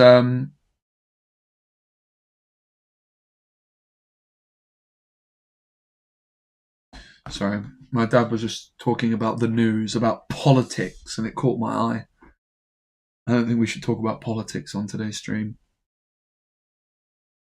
But Clarabelle, I think, is interesting. You're not going to play 4 of her, but she's actually just a very well-statted card, even if you don't have any other support characters, by the way. Just a 3/3 with support is honestly very solid in a ramp deck, right? This kind of card you wouldn't want to play if you weren't ramping. I think 3 cost is usually the cutoff for me of like when it's too like if you've got support and you cost 4 or more, it's kind of coming in too slowly. But I actually think a 4 cost support in a ramp deck is basically a 3-drop, right? This card's kind of okay. I think if in particular if you don't play Hiram, you might want to try and play this. Because again, it just enables like that Clarabelle earlier than 7. And I really think that's a way that these decks can pop off is in an ideal world for this deck, for the unfair curve, because this deck like kind of struggles going second most of all, right? And the unfair curve is you want to bend as quickly as possible. I, by the way, think there's a world you're supposed to play 4 bends. I still think there's a world. For those of you that watched my tournament in Germany at the weekend or a week ago now, I played 2 games in a row when my 3 bend to my wills were like in the bottom 20 cards of my deck. And I kind of just lost. We haven't talked about Ingazer, but we're going to get there next. What's the goal for turn 4 at 5 ink? Good question. Shift Clarabelle, ideally. That would be the best. But the main thing, actually, is that you just ramp. And it's often that you're going to play the Muses on turn 4 at 5 ink, because you don't actually want the Muses on turn 3, because then you would have to exert the Muses on turn 4. Unless you're going double Muses. So often the turn 4 play at 5 ink is the Muses. But it also could be like a shift Baymax now. It could also be Hiram, whatever it might be, right? It's usually just a 4-drop, and maybe you play an item alongside it or a Clarabelle alongside it or something like that, right? But mainly the thing is that you want to ramp on turn 4. So turn 4, being at 5 ink, you can also go sail plus a 4-drop. Or you could sing How Far I'll Go or something like this, right? There'll be challenges? Yeah, there should be, but we don't know what's going on. I have no idea what's going on. Cricky's also nice. But yeah, I think this Carabao is like a serious consideration. I will definitely test it. I actually really like the look of the card, but I don't know. It's definitely not like a must, but it's a serious consideration. Now, someone mentioned earlier Bell. I very much doubt it. Bell just seems like a Sapphire Steel card, because you can sing Let the Storm Rage On with her, right? As well. But you have Fortisphere and Porpsicle. Like, imagine you play an Ice block, and then you banish it with Bell. That's -2 cards in hand, right? I really don't think you can afford to play Bell in this deck. So then we get on to the Ink Gazer. Guys, how do we pronounce this word, mate? So the bottom line of this card is that it sucks. It's terrible, I think. Don't quote me on that. You can quote me on that. I think it's just terrible. I will build a deck around it at some point, but not today. Maybe later. It's terrible, guys. It's a meme. It's not a good card. It's really bad. And you have to completely change the way the deck functions to build around it, and it's just going to be awful. In at 2 cost, again, we want to be ramping with this deck, so I really doubt it. Like at 2, you want to ramp. Alright, this card. This is obviously a card to talk about, because it could very much fit this deck, and someone literally just mentioned, and they said, hasn't Iceblock been power crapped? Dandelion said it. So, here's the thing. This card is incredibly slow for the curve. Like, when do you actually play this? This card is nowhere near as good as people think it is. Like, don't get me wrong, this card is insane. But when do you actually play this? That's the question. Because on turn 2, you're ramping. Right? On turn 3, you're at 4 ink. You're playing a 4-drop. At turn 5, you're going to be at 5 ink. So it's not like you can even play this on a 4-drop. At turn 6, you're probably at 7 ink. Or turn 5, you're at 7 ink. And you're going to play Clarabelle or Bend. So you can't really play this until way later. I think there's a very real chance you play 1 or 2 of these in a Hiram build, right? But the thing is that you can't actually get this card down for a long time. Right? I think Gaze is good in an aggro mid-range. Yeah, maybe you're right. So I'm skeptical about this card, but I have to say, I think if ever there's a deck for it, it's probably this color combo, because it's really insane with the Muses. And you do turbo ramp with this deck, right? Turn 3 coil, turn 3 kit. Where's your ramp, my man? You're playing a blue-green deck. You want to get to Bend to my will as quickly as possible. Bend, this is the money card, and you want to get to it as quickly as possible. Like, it's important to note, this is the best card of the deck, and this is a discard deck. Think about any other discard deck in Disney Lorcana, historically. What is the objective of a discard deck? And it is to discard your opponent's hand as quickly as possible. And this deck is exactly the same. Trust me, as a man that's got probably like 500 games. Maybe that's not true.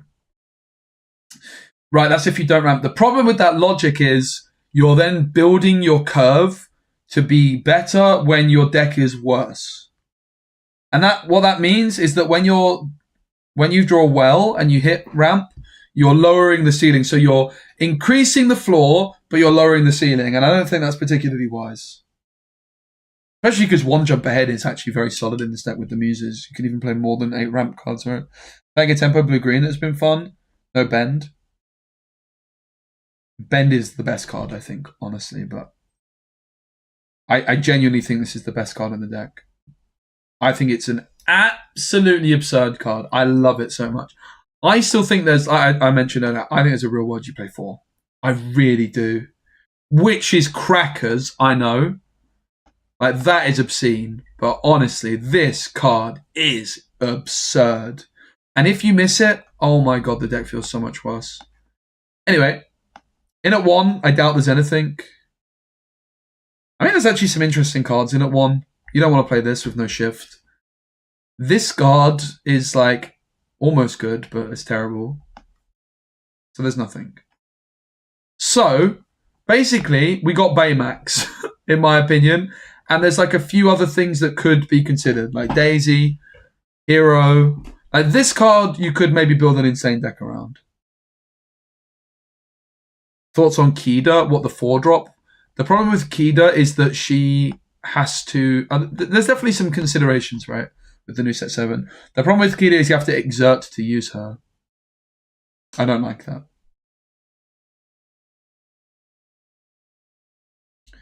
I switched from free bend as part of the deck with Under the Seas 4 of. I'm personally not a fan of playing Under the Sea in this deck, and that's because, I mean, let's just put the rest of the cards we know are in the deck. The Muses, right? This is the money card. Why do you play the Muses in this deck? Well, it's because of the synergy it has with Bend and with the ramp. You play the Muses, right? Like, it is just the control that you need.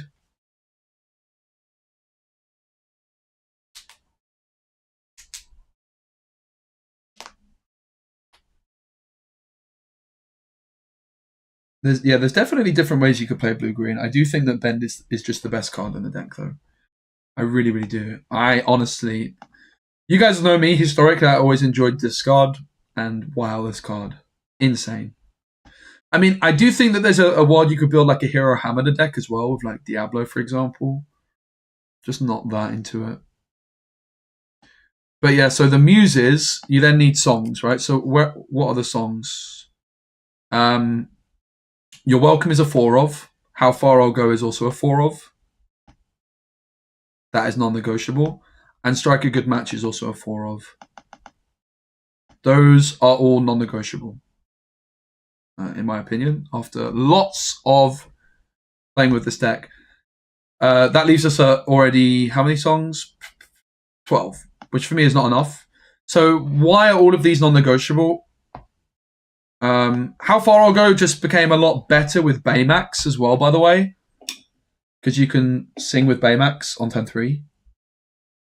100 plus viewers, 2 likes. Is actually, I don't know, I don't have the stats up, but yeah, give the YouTube video a like, guys, it helps. Also, if you guys have Amazon Prime, get free Twitch Prime sub, you get no ads. Also, exclamation mark AFKJ.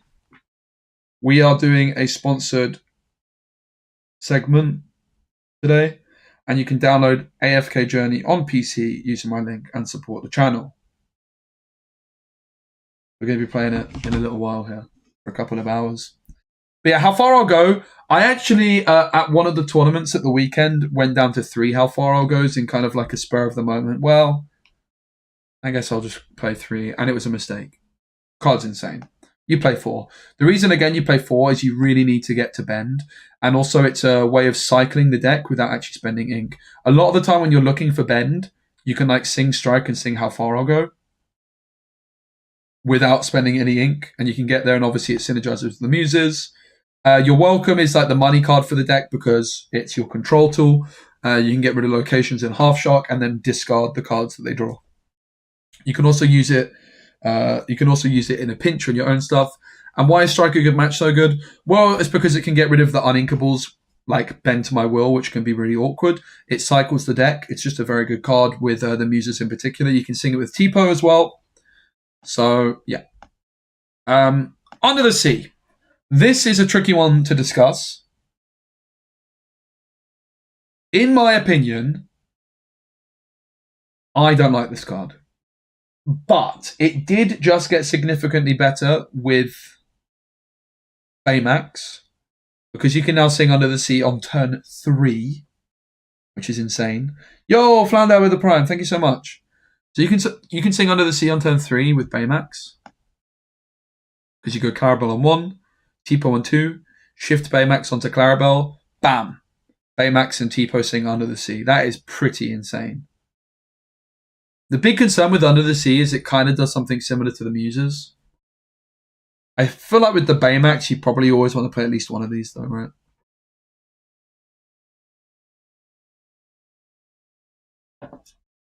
It might just allow you to go less in on the Muses. But the thing is, a card like Under the Sea, very, very bad against Ruby Sapphire. So you have to be careful about that. And for me, like the Under the Sea is basically a flex slot. It's like a metacal. It's like, do you play Under the Sea or do you play a Lucky Dime? Because you need to be careful about the amount of uninkables you play. So Under the Sea is like one of the flex slots. Mother Knows Best, really good card. I would like to play a few more Mother Knows Bests in my setups. It's a very strong card. I mean, interestingly, also like Let It Go is a little bit more appealing now with the Baymax, but that's kind of cringe, giving them ramp. All Is Found. I still really like Heffalumps and Woozles. You can sing it with T-Po, draws you a card, stops your opponent questing. I think it's good. I do like it. I personally like having a high song density and just investing into the Muses. But I also have played Ice Blocks, right?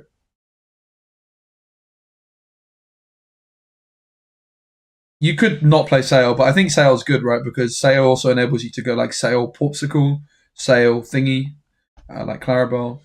But yeah, there's also like a world that you could play Mama Odie, for example. This is also a song, it just doesn't draw you a card. I think it's very good. All Is Found is kind of interesting. I just don't think it's super necessary. Not really sure you're going to have that many cards in the discard for it that early on.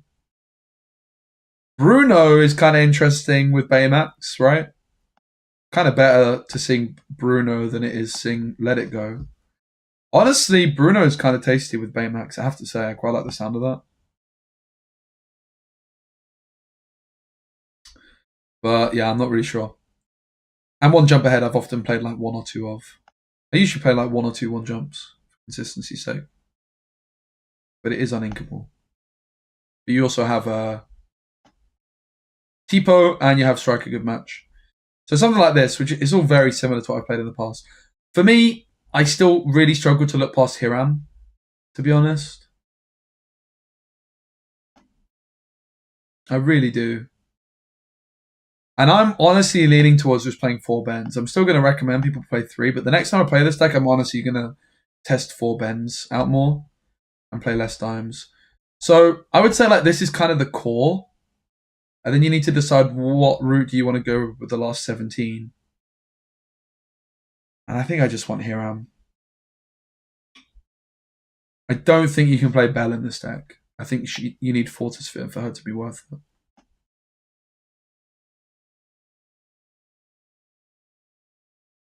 But you could go some seriously different routes at this moment, right? Like you could go Diablo and Hero Hamada. I think that's a bait though, but you could.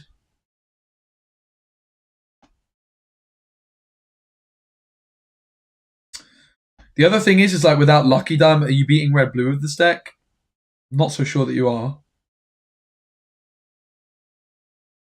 I still quite like Cricky as well. Cricky is a bit of a juicer. I have to say, I like Cricky a lot. You're going to be hard pressed not to play at least 1 or 2. I really like the Cricky. So the main thing we need is like 4 drops as well for the Muses at this point. It is a weird odd deck trying to fit everything. I think you just can't not play Hiram. I'm going to be honest. Hiram's insane. And I think Hiram becomes better when you're also playing the Baymax because you can get away with being more passive in the early game. And I still think you just have to play Icebox with the Muses. I would still just play this personally.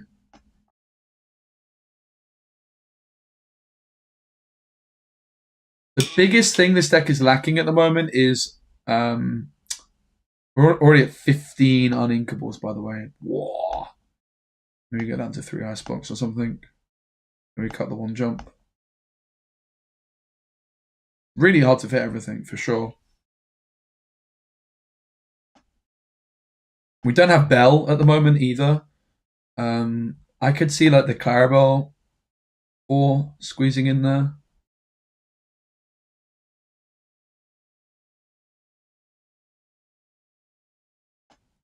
That's 2 Crickeys maybe. I do like Cricky a lot. Really do. I'd also see maybe like 2 of these Baymaxes. I feel like you kind of just want 3 though. Going to be awkward in the late game at times, but even just shifting it onto a 1-drop. Right, you sneak down a 1-drop Clarabelle or sneak down a T-Po in the late game, because then the next turn you can charge in with this and surprise your opponent. It's a pretty big deal. Yeah, I mean, Sapphire Coil is also an interesting shout. That's true. Again, my concern about the Sapphire Coil is like, when can you actually get it down? Like, maybe it's too late in the game for it to matter. You know?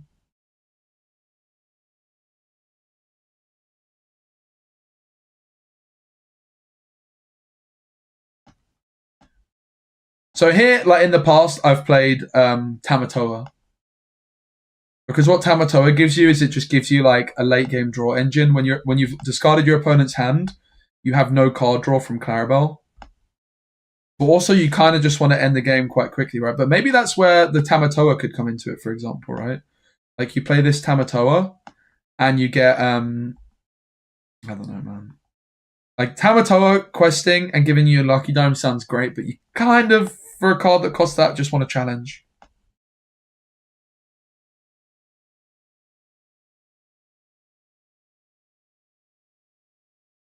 It is a weird old deck, man. I have to say, it's a weird old deck. A lot of the time on 6, you're just going to be forced to play this. You're not going to want to shift it. I feel like you probably want 1 Sapphire Coil. It would be rude not to play 1, wouldn't it, I think? At least test it.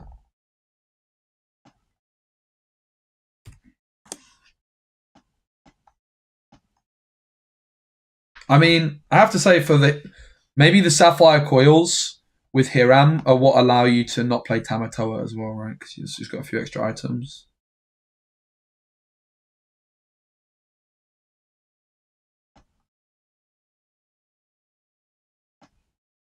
I would really like to play a one of this Daisy, to be honest.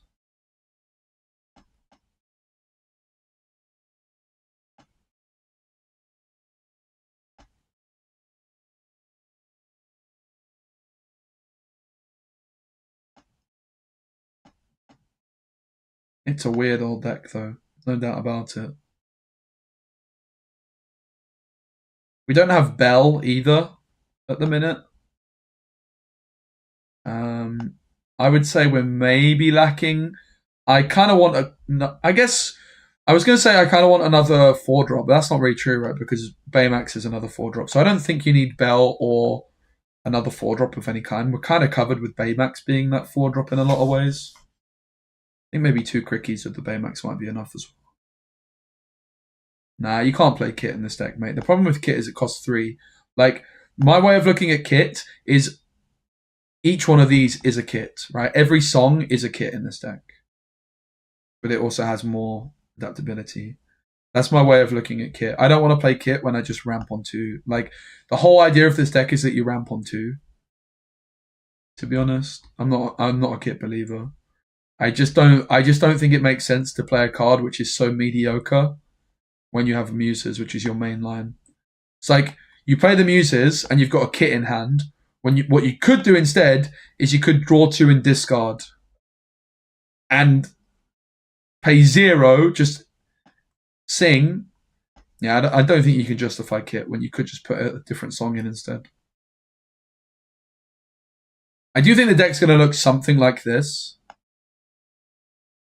No Dime feels a bit painful. I think like an Under the Sea, for example, might make sense. Lucky Dime. You need to be careful with the uninkable count. I think there's a world you go up to 4 bends, which is outrageous. You could play Mother Knows Best. I think you have quite a bit of freedom in this last little area. It's really about like what are you trying to tech to beat. And I feel like you kind of want to be able to beat Red Blue more, is where I like the Dime. But it's uninkable.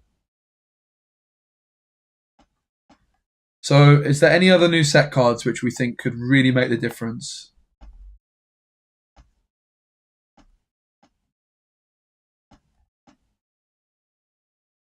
I mean, this guy could. This guy could. I just don't know that there's quite enough for him. The biggest problem for this card is that he can't really give himself evasive and ward. He's just going to be at 4/6.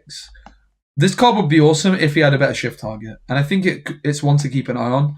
I think it's all they need to do is print a Hero Hamada 1-drop, like a blue-green Hero Hamada 1-drop, and I'm down for this card, but until then I'm not.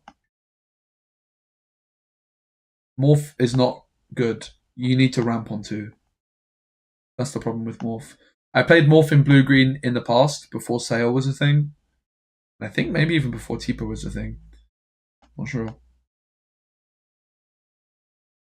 This Tamatoa and a Dime is kind of calling my name. I just don't know that it's that good, right? It's like, how often by the time you play Tamatoa are you going to have 2 items in your discard? And do you really have the luxury of questing with the Tamatoa? I mean, maybe. You quest with Tamatoa, you get the Dime down, you play Clarabelle, and it replaces itself immediately. Like, that turns on the burners quickly. You guys know that I like Dime in this deck a lot, so I think Tamatoa could definitely fit the bill.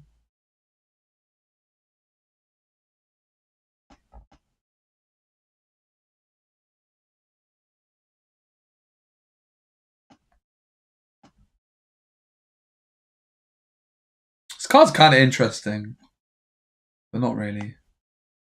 The thing is like after you bend, you still need to have like decent cards. I don't think this makes the cut. Like I think I'm kind of happy with the general curve. We have a decent amount of 1-drops. We have some ramp. We could play a 1-jump.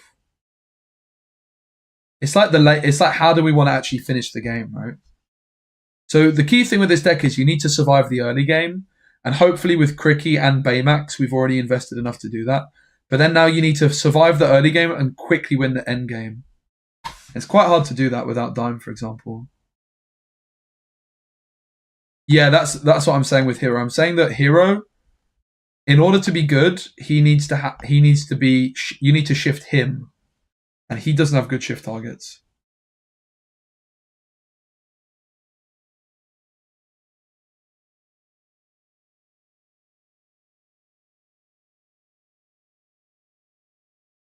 Like if there was like a 1-drop Hero Hamada, this card could be really good. I think this one is one to keep an eye on moving forwards. I just don't think it's there right now. I think that you could actually build a very solid deck with this, though. I'm not going to lie. I think it could be worth exploring. I just think that this setup, which is basically what I played last set plus Baymax, I think it's really easy to underestimate how important this card is for this deck. But you have to ask, like, what is the main meta decks? Like, I think, like, the reality is that this is kind of the core cards in a lot of ways. And then the way you finish this deck off is to tech for the metagame. And for me, if I'm playing a deck, I want to be able to beat red-blue. And I'm not sure this beats red-blue right now. So I'm always tempted by Lucky Dime, to be honest. I am worried about the uninkable count. I also think there's a world you play a 4th bend. You need to be really careful with these uninkables, I have to say.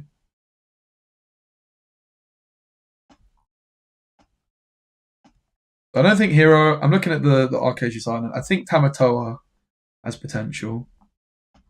What do you guys think? I'm not interested in any of this. This Clarabelle's like okay, but I'm not really that sure I like it anymore. The more I've thought about it. I don't want to play Ink Gazer.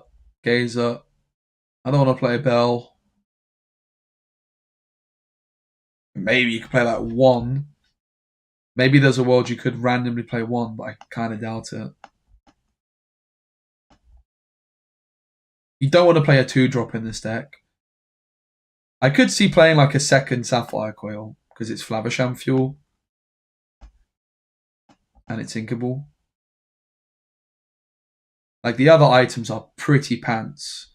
You actually look at all the items available in this color combination, they're pretty awful. So if you look at the 1-drops, they all suck outside of the 2 that we have. This one is kind of interesting. How does this deck beat aggro? Bend is useless. No, it's not useless. It struggles against aggro, no doubt. But you bounce stuff back with the muses, and then use your welcome and then you bend those cards away. You still need the bend to be aggro. But yeah, you just want a lot of muses, and the Baymax shift helps a lot. That's also where Cricky comes into the mix, right? You can get double muses down, for example, where one song you can go like Tipo into muses into muses. You go like Tipo into muses, sing Heffalumps and Woozles with Tipo. Like that's your main curve against aggro, right? Like you do actually have lines. And that's what the Cricky and the Baymax are in the deck for. So I kind of like the idea of 3 Crickies, honestly. It's like 3. There's not that many slots left, really. You could play like a 1 jump as well. You could play like an extra Sapphire Core. My concern about this deck is that you might just run out of steam a little bit. Like you use the bend, but do you really have enough items for Flavisham to outdraw your opponent? I'm not sure that you do necessarily. That's why I like the big Tamatoa in the last decks, because the big Tamatoa is just something that you can drop, bring back a Porpsicle, and with a Hiram, you're suddenly like chilling. I feel like you kind of still need this guy. Just to bring a Porpsicle back. Like 1 Porpsicle off Tamatoa is so much juice for Hiram. So I feel like something like this is probably the way to go for the deck.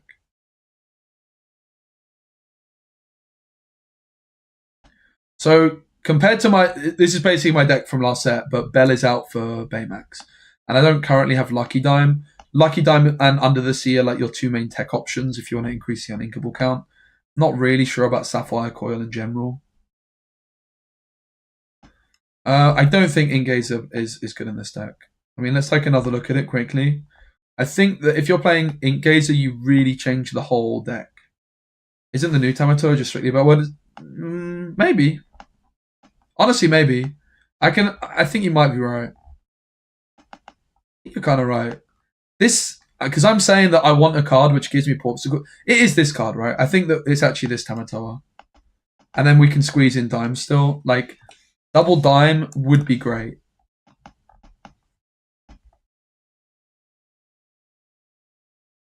It's a lot of uninkables, though.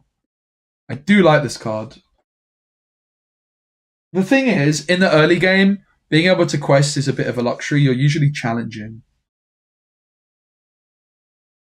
But still. Mana is really good. The problem with Mana is I think it's too passive. But it's kind of similar to Dime, but it's inkable. I actually think our uninkable count is too high, so I'm not sure about Dime in general. I think you kind of need it, though, to beat red-blue. And this card is similar to the other Tamatoa in the sense that it gives you back some items for Flavisham Fuel, right? I was saying like 1 Popsicle is kind of all you need off the big Tamatoa, and then you're good to go again. Like, honestly, I kind of just want the 4 ice blocks. I don't even know about Sapphire Coil, I'm not going to lie. I'm a bit unconvinced. I think it's doesn't fit the curve enough. I can see it. I can see this card being worth it, for sure.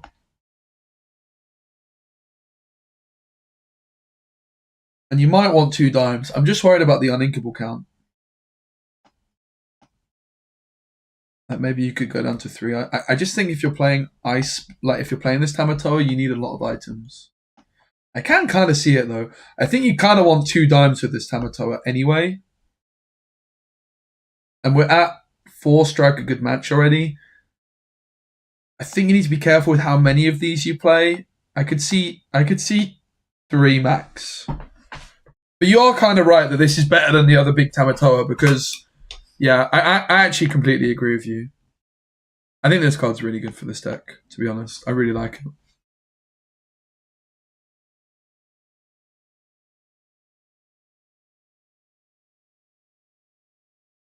I do like this card.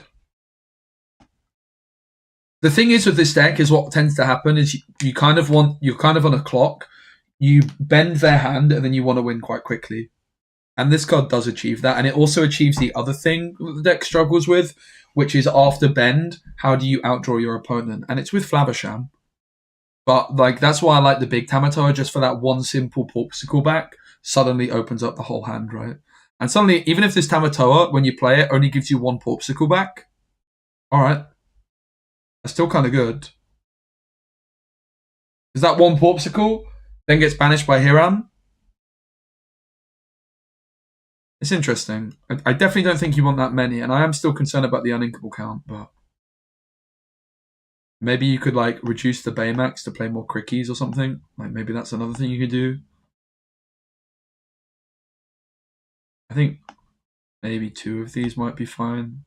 You kind of want 3, just because I think, like I say, you really want that Porpsicle back.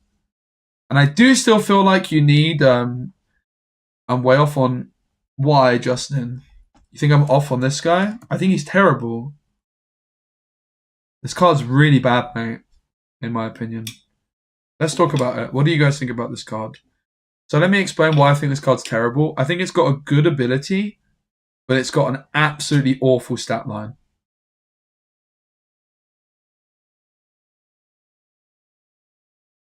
Yeah, it's not good in this deck, but we're not talking about it in this deck, just in general. Like, when would you ever want to play this card? It quests and you pay 1 ink less for the next action you play. Okay, but then you've just played a 2/2, which quests for 1 on turn 2. Is that worth it in any way, shape, or form? I think the ability is very powerful, by the way. I think this card is almost good. I do think it's almost good.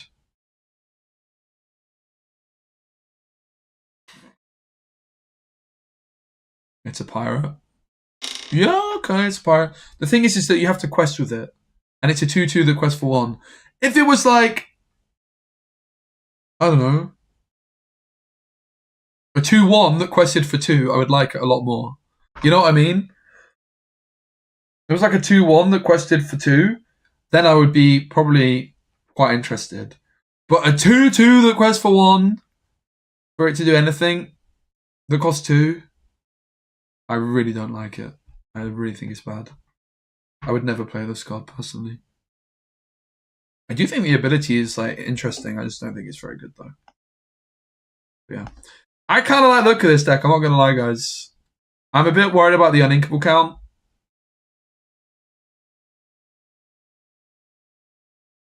And I would kind of like to play more than 2 of these. Maybe that, but we're pushing the uninkable count higher still. 16? That is a lot. I mean, we could also just play 1 dime. And you could also cut maybe some ice blocks for the other thingamajiggers. What are they called? The coil. Another thing you could consider, right? Just in terms of curve, the coil is much harder to actually get down. We're going to build Ruby Emerald next, by the way. That's the plan. I'm going to put 2 dimes in for now. And maybe I'll just put 1 less ice block and a coil in there to make me feel a bit better about the uninkable count. But yeah, this looks very solid. I'm really excited to play this deck. I really, really am.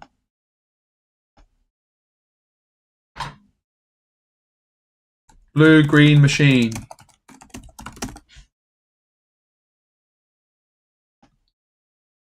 All right. Up next.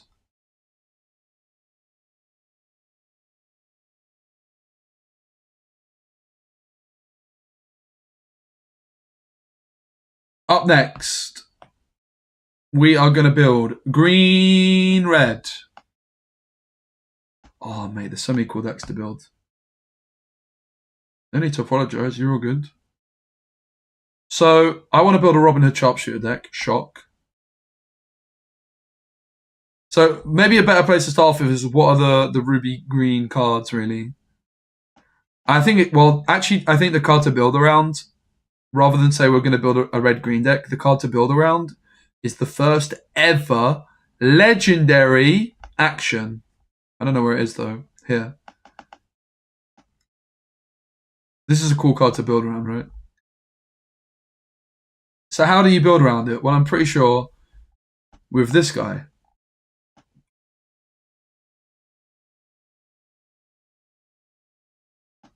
Boop. And maybe you could play Ratigan in this deck as well. Whenever you play an action while this character is again 1 or maybe. It's possible, right?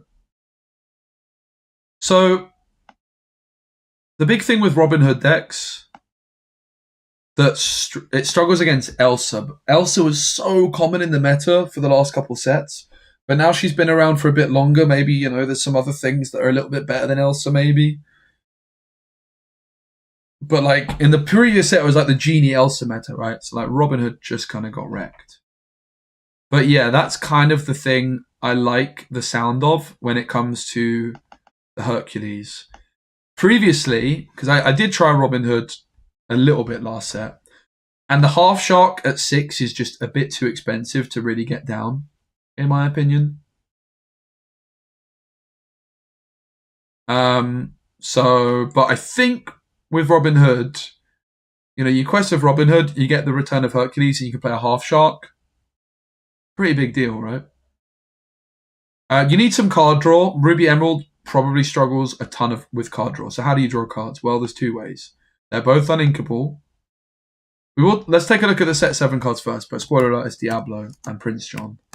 This is a discard deck, almost certainly.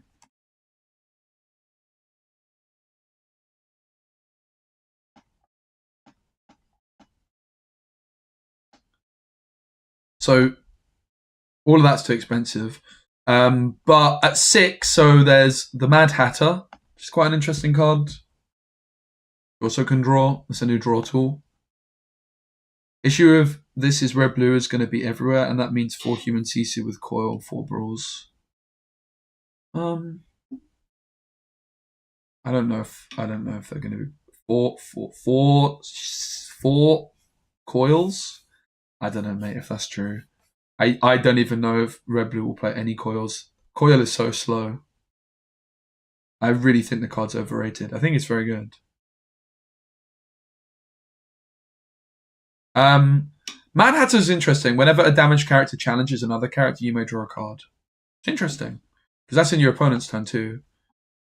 We probably don't want to do that much challenging ourselves. The other stuff here sucks. At 5, Queen of Farts synergizes very nicely with the guy. Whenever another character is played, put a damage counter on them. Interesting. I don't think so, though. Tweedledum and Tweedledee. Hey, it's YouTube and Twitch chat. Oh my god, guys. I said that yesterday, and guess what? It's still funny. Whenever this character quests, you may return chosen damaged character to their player's hand.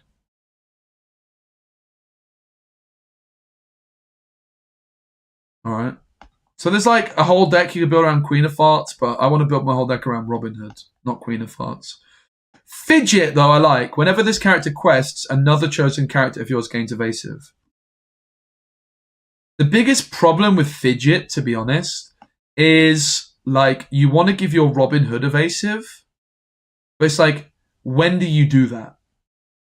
You play Fidget, yeah. I play Fidget. I quest with Fidget, and then I give my and then I play my Robin Hood on 5, and it's ready.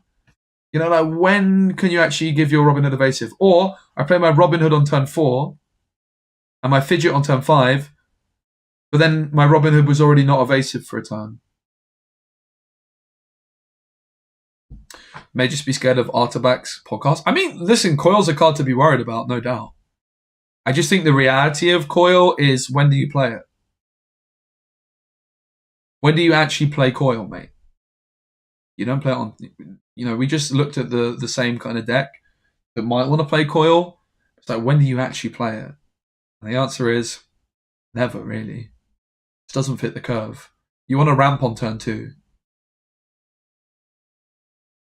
You cannot play Coil on turn 2, realistically.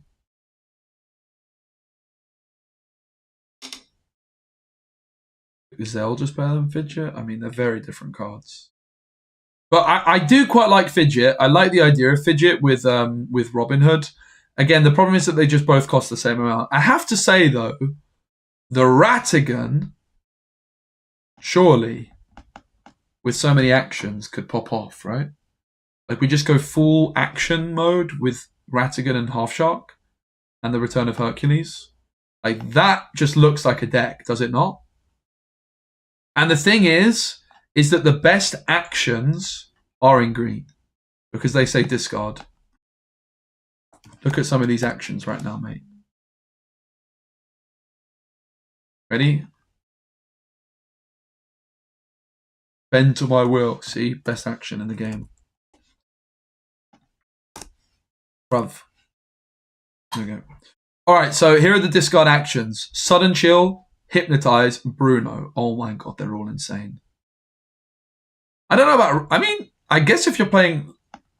Maybe, like, the Half Shark is... Like, maybe the place to start off is actually Ratigan and not Half Shark.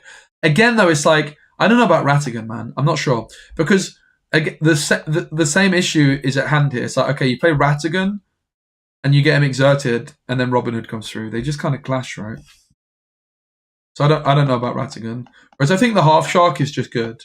Because you can go Robin Hood, play the Half Shark, bam! You're chilling. And I definitely think this is still a discard deck. Because Robin Hood hitting Hypnotize is so strong. And Bruno. And this deck struggles for card draw. So you play Prince John. Prince John is the man, the myth, the legend. What a card. Now, the other way you can get card draw in this deck is with our old friend. You love to hate him. You hate to love him. It's Diablo. You have to play Diablo in this deck. You just do. You just don't have enough card draw. The other thing about Diablo is that it overloads your opponent's removal. So if they have like a Brawl in hand, suddenly they need to Brawl the Diablo and maybe they can't Brawl the Robin Hood. Like, you need to do some unfair things if you're trying to play this color combination, and you have to play Diablo. The biggest problem with Diablo in this deck is there's not an abundance of good songs necessarily to sing with him. Whereas, like, if you play it in blue, if you play it in the green steel, it can sing Storm. If you play it in green yellow, you can sing Bare Necessities. So now, like, we're going to play some more actions, obviously, because we're only at 16. Oh, we're going to play this card, times 4. This is an auto-include in this deck. Boop, boop, boop. Why is this card an auto-include in this deck? Because, if you quest with Robin Hood and you hit You Came Back, it readies and you go again. So it basically just is free lore. You just have to play 4. It's also quite good with Prince John, right? You can quest with Prince John, You Came Back, and leave him ready. So, like, you also, in a similar vein to, you know, like, oh, okay, it's time to go back to paint. So, if we have, like, here's our paint scale of, like, okay, a control deck, a hyper aggro deck, where do we want to be? This is where our Ruby Steel deck was. Where do we want this deck? And it's probably... It needs to be, in a similar vein, this side of the mid-range side of things, right? It needs to be quite speedy. Probably, like, almost the same. It's like the same kind of idea. We're not a hyper aggro deck, but we need to go under red-blue. We're not going to be able to win a long game against red-blue. So, with that in mind, we probably want to play Curse Merfolks. Right? Probs. We probably need to play Curse Merfolks. The other thing we could look at doing is playing like Thin Rider. Actually, if you look at the 1-drops available, they're quite poor, but Pegasus is quite good. I do like a bit of Pegasus. It's also Hidden Cove. Like, let's just look at the characters for now.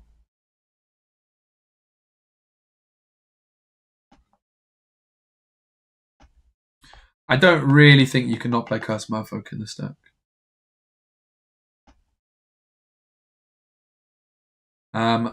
And then there's Hidden Cove, and there's maybe... I do like a bit of Pegasus.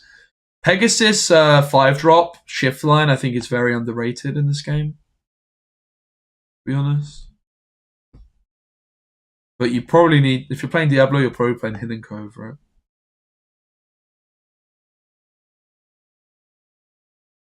That's probably just the reality of the situation.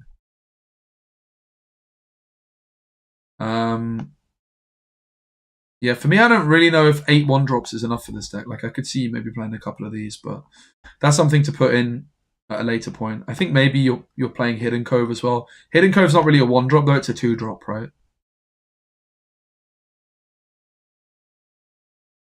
Kind of a 2-drop. Improvise is also interesting as a card.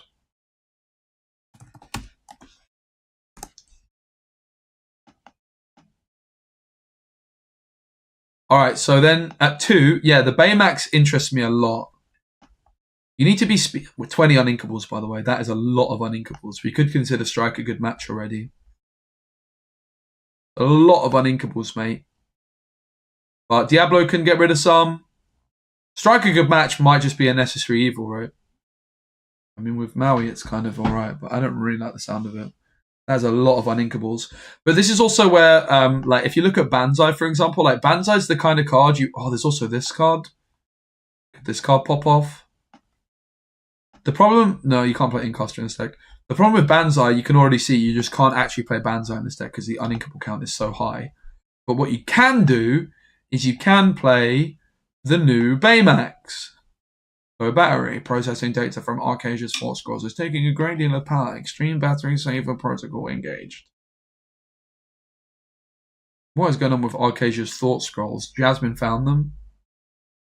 You could play Incaster if you're playing Hiram. You're like playing big item synergy. Hidden Incaster, in my opinion, is the first card in the deck, not the last. You build the whole deck around it. I played Hidden Incaster in set 4. But, yeah, I'm not really interested in it anymore now that Sale exists. But I think you play Baymax, right? Like, I like the... We talked about it a lot yesterday. I like it. A big problem that I've had, actually, when I've played green, red in the past is flipping Robin Hood. Flynn Rider, rather. Like, a big reason I like the Diablo, because I kind of hate Diablo, by the way. I'd rather not play it. It just might be necessary. I'd rather not play it, though. I really don't like playing Diablo. But like a simple little Flynn Rider can really destroy this deck because like before I would play like Flynn Rider on 2, like the green Flynn Rider, and then you play Prince John on 3, and then Robin Hood on 4, and then you've already lost, right? So just having like a beefy character that can do some stuff, I think is really good. I really like this card. I think it's like the perfect. What's the reasoning for what? For Incaster? It's just like it's a tempo loss. It's a 2-cost card which draws you a card and does nothing. It's a big tempo loss. But Hidden Incaster for me, from a deck building point of view, is my kind of card because you can break the game using it. I feel like Go-Go might pop off, right? Love, hate for Diablo. Flipping hate Diablo, mate. I mean, Go-Go could definitely pop off, right? That's some late game juice. In my opinion, if you're playing Robin Hood, you want like 24 actions, by the way. Like, you want this card to hit every flipping time. 20 is not enough. 20 actions is like a 20% miss rate. A lot of people would say, that's an 80% hit rate. That's pretty good. That's terrible. What are you on about? Rubbish. I have to say, I like the Baymax a lot. Could just be like 3 of him. But I like the Baymax a lot. Go-Go has to be considered.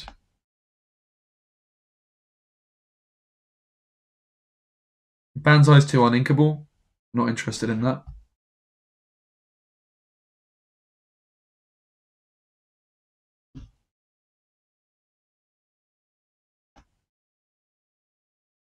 Could look at Flynn Rider. Could play Morph as well. Ursula too. We need her probably, right?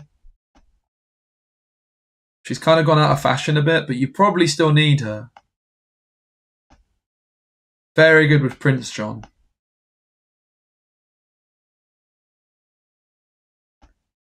You probably need her, right? We don't play any copies of the Muses, sadly.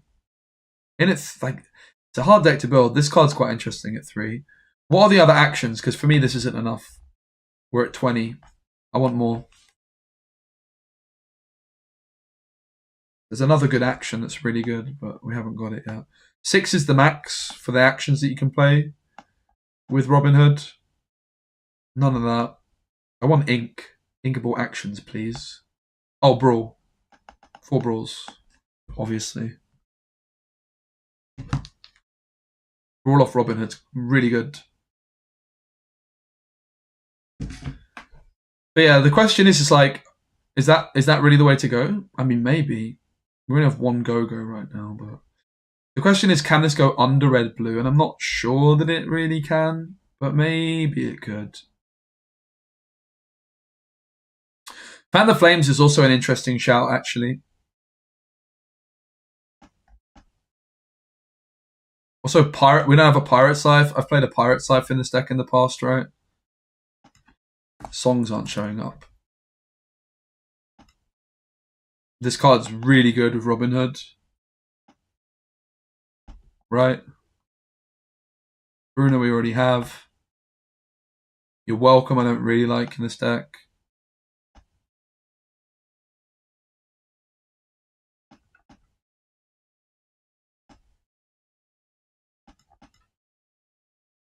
Thievery also, like for some burn. Fan the Flames is interesting with Half Shark, right? But it's a weird old deck to build, I have to say. That's at 64. You have to play You Came Back. Yeah, it's actually just too good not to play. It's also quite good with the Half Shark, right? Challenge with Half Shark, You Came Back on the Half Shark. Bam, bam. I wonder if, like, this... I don't think you play 4 of these days. Go down to 3. Maybe just go down to 2 coves. I think you want 4 Pirate's Life. Maybe like 4 of this is too many, right? Maybe you're playing like 3. Maybe 4 Half Sharks is too much as well.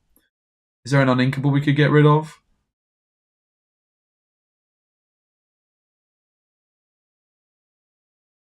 Not sure. Interestingly, one thing I always thought about this Robin Hood card is it's almost better to play 3 of them. But it's kind of cringe. We're currently at 27 actions. I mean, I could see like 3 brawls being fine. The thing is with Robin Hood is you also want the flexibility of Robin Hood of choice. You don't want to be forced into anything. I think you just need Diablo, sadly. I'd rather not play it, but...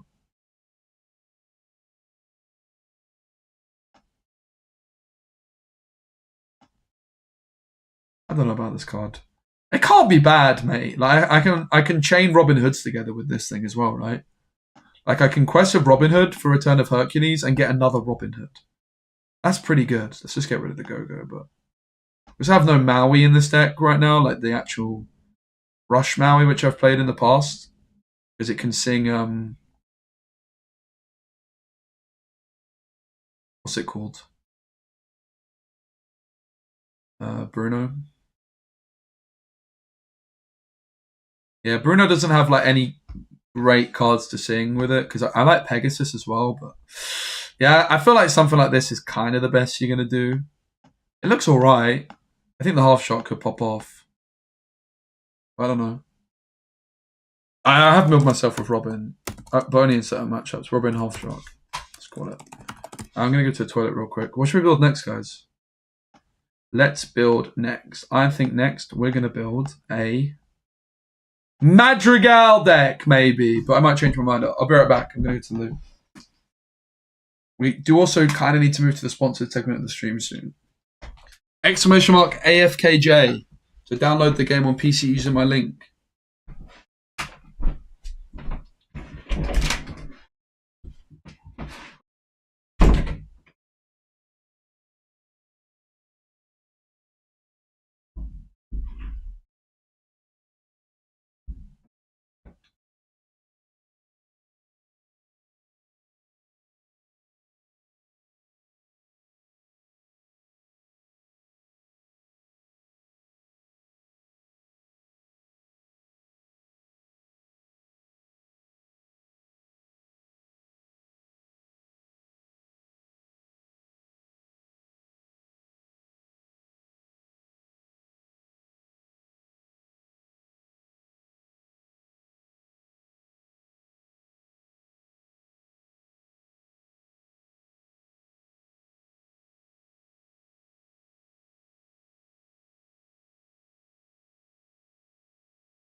Bro, the politics are missing is crazy, mate.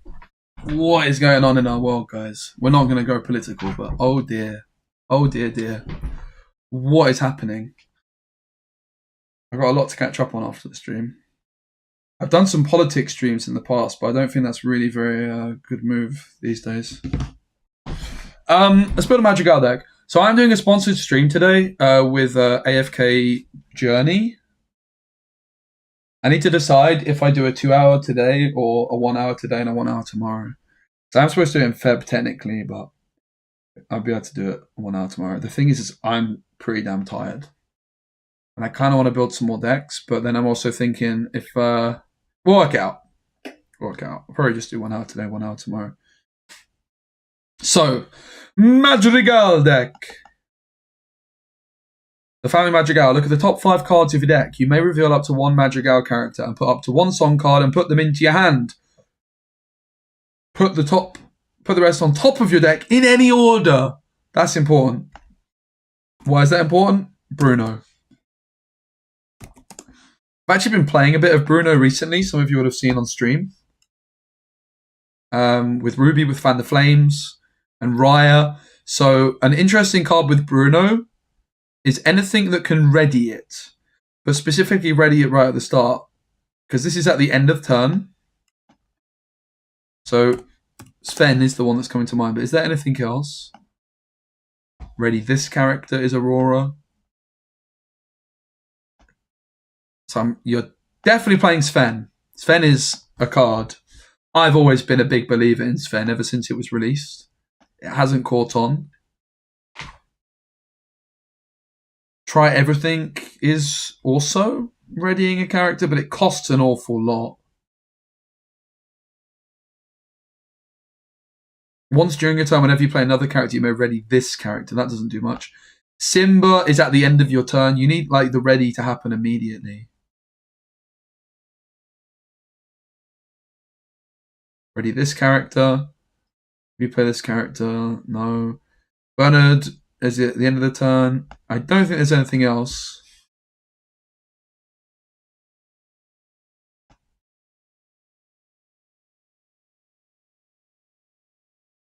It seems like our way is Sven to ready Bruno and use him multiple times in one turn.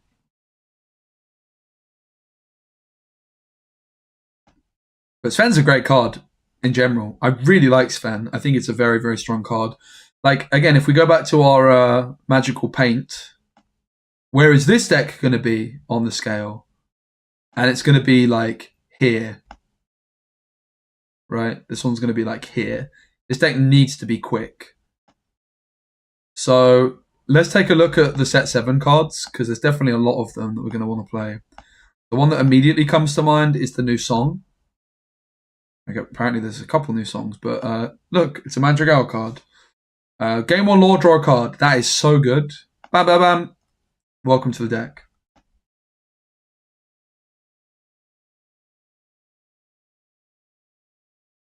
Glass Slipper. Could this be a Glass Slipper deck? You may only have 2 copies of the Glass Slipper. Banish your site and exert one of your prince characters. Search deck for a princess. Reveal it to players. Put that card into your hand. I don't know. Maybe not. Chat, can someone type something in the chat? Because I'm worried it's not working.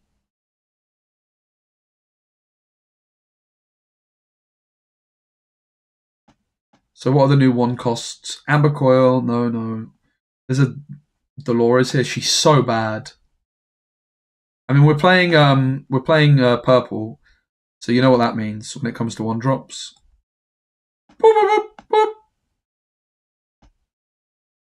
Maybe.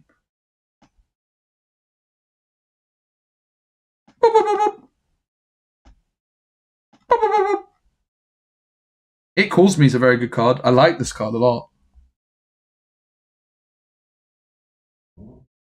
Something, thanks.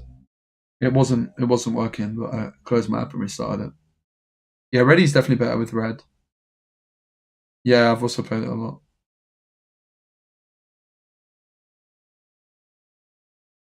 Boss on a Roll is going to be in the deck. This is like a key card in the other Bruno deck that I've played. So we're at 12 songs at the moment. I mean, you would imagine we're going to play Ariel, right? You would imagine. We kind of need more cards with the Madrigal name for this card to actually be worth it. It's kind of the biggest problem is that probably a lot of the Madrigal cards kind of suck, but you really do need them now for this. So, oh my god, this card. Whenever one of your characters sings a song, this character can't be challenged. Oh my god. Give me 4 of them. Give me 4. What are the other expensive Madrigals? In at 6, we have Louisa. She's not going to make the cut. We have Bruno. Camilla, rather. He's not going to make the cut, is he? Whenever this character quests, you may gain lore equal to the lore of chosen other character of yours. He's not making it. Sorry, Camillo. But this one might well make it. Whenever this character quests, you may return a song card with cost 3 or less from your discard to your hand. You can't name Madrigal with Bruno and get This Is My Family. No, you need to name This Is My Family. But This Is My Family is order. Oh, with this, you mean? No, you have to say This Is My Family. But the idea is with Bruno is that you use Boss on a Roll or the Family Madrigal to order your deck. So then you know what's on top. This card's an interesting one. Whenever this character quests, you may return a song card with cost 3 or less from your hand. I'm kind of unconvinced by this card, if I'm honest. I don't like it. I actually really don't like it. The other Madrigals, Isabella's good, very good. This card started seeing a bit of competitive play towards the end of the last set, actually. This card's bad. This card's really bad. Dolores is good. Camillo's almost good. I think Mirabelle's good. Evasive Singer. That's pretty nice. And like, there's a world you could play this, but if you do, it's like 2 of them, right? You don't really want to shift. It doesn't feel great to shift onto this. I fear. Pepper is good, I think. Whenever one of your characters sings a song, gain a lore. I feel like that might be good-ish. We did give her a decent review. Julieta, I'm not so sure about. Alma, whenever you play this character, you may search your deck for a Madrigal character. That could be good enough, right? She could be good enough. She's actually a good card. She is a Bruno tutor. You probably just play 3 of her. This card's almost good. And these suck. We're already at 55. I mean, how many characters have Madrigal? 8, 12, 16, 24. 26 Madrigals right now. I don't really know how you do the maths on the Family Madrigal. You need a lot of songs and a lot of Madrigals. But we have more Madrigals than we do songs right now, right? We don't have Ariel either. And I feel like we want Ariel. You know? Would you guys agree? I feel like you want Ariel, right? Probably. She's kind of slow, I must say. We need more songs for the actual... I'm not even sure about Ariel, but we need more songs for the Family Madrigal alone, right? It's just not going to hit often enough. I'm worried that my app keeps breaking.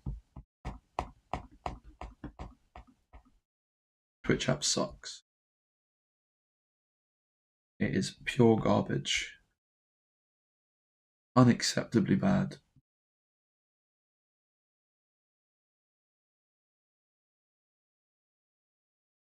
Yeah, Friends.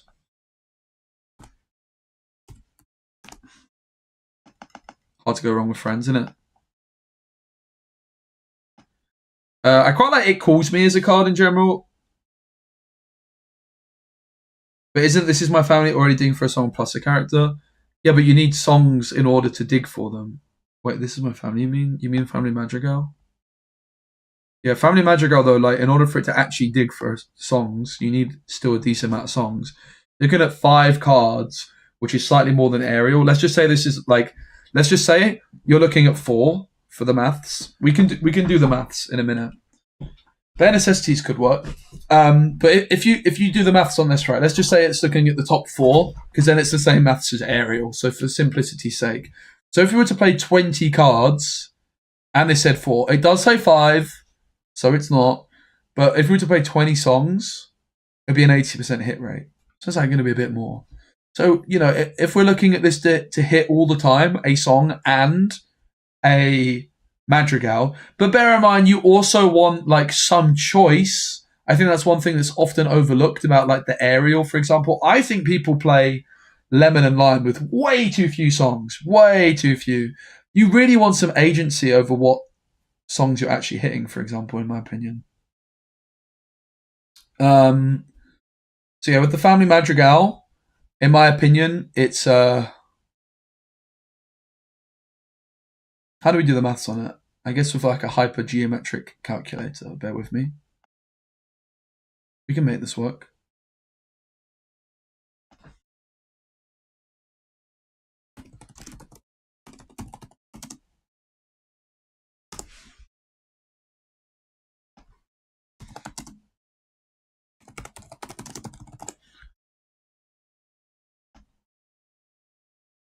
There's like some really handy ones that make it very simple.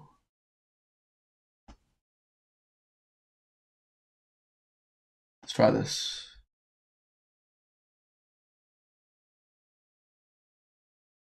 Population size 60. Number of successes, the sample size is 5. Number of successes, we just want 1. So let's say we were to play 16 songs.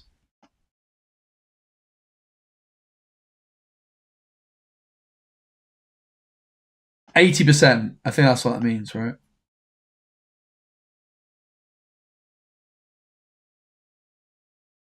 Yeah, look at this family could work as well. If we play 16 songs, she's only hitting a song 80% of the time. That's or the song. And actually, if we were to play 16 songs, right? If you think about it, if you were to play 16 songs and you're playing a song to look for another song, you would actually be playing 15. You know what I mean? So 15 is actually 16. So if you play 16 77% of the time, you really want this to draw you a card, right? It feels very bad otherwise. But you could play the sing together stuff, maybe. Second star to the right. Roll 5. Kind of slow, being uninkable. It's a lot of cards, though. Look at this family. This art's a banger, by the way. Look at the top 5 cards. You may reveal up to 2 characters and put them in your hand, put the rest on the bottom. Problem with look at this family is when you're actually playing a lot of songs, you can actually miss. Blast from your past. Could that be good? Probably not.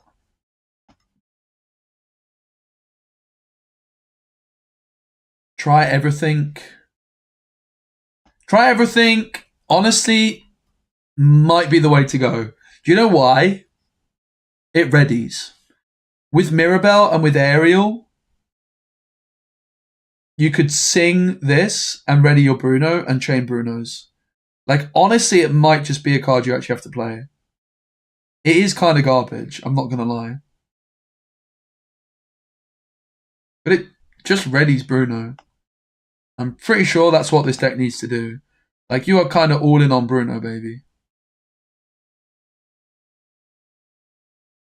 I have a feeling you might just play this.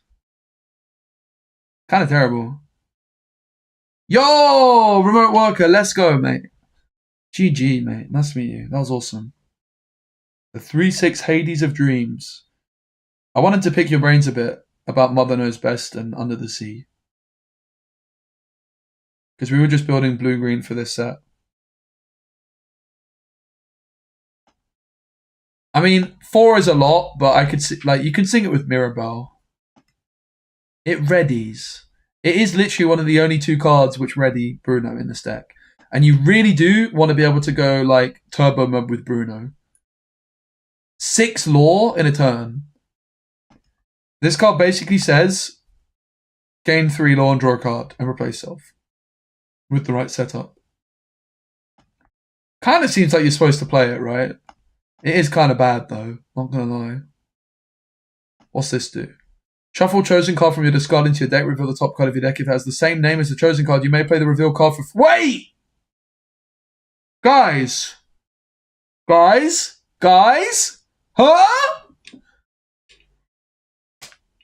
Guys? Are we cooking? Does this work? Guys? Hey, guys! Hey! Does this work? Shuffle chosen card from your discard, Bruno Madrigal, into your deck. Reveal the top card of your deck. If it has the same name as the chosen card, you may play the revealed card for free. Isabella Madrigal. Isn't this kind of cooking? Right. Think about this. Right? We have a flipping Isabella Madrigal on top of the deck and one in the discard. And we sing We Know the Way. We put the Isabella. Oh no, you shuffle. Ugh. No, ignore me. Okay, this card's terrible.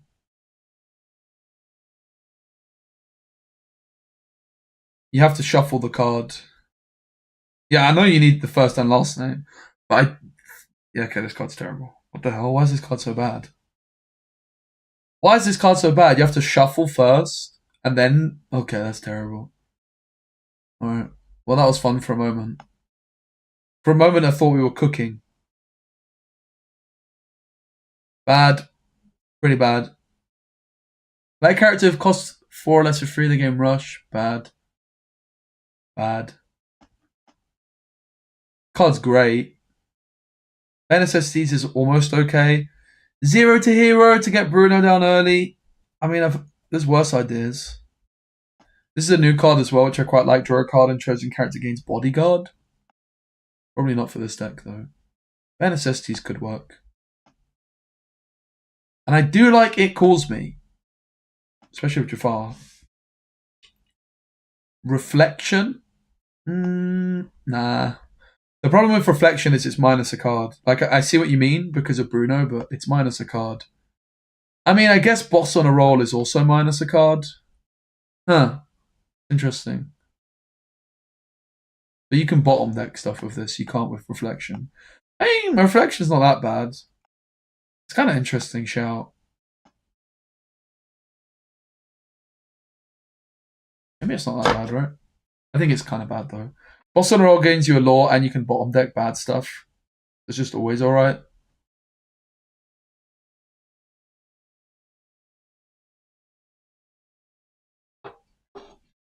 It's kind of interesting. We're way too over in card count, though.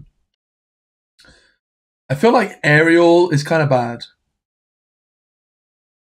Don't like this card, really, but we might be able to play a couple, maybe. Maybe like 1.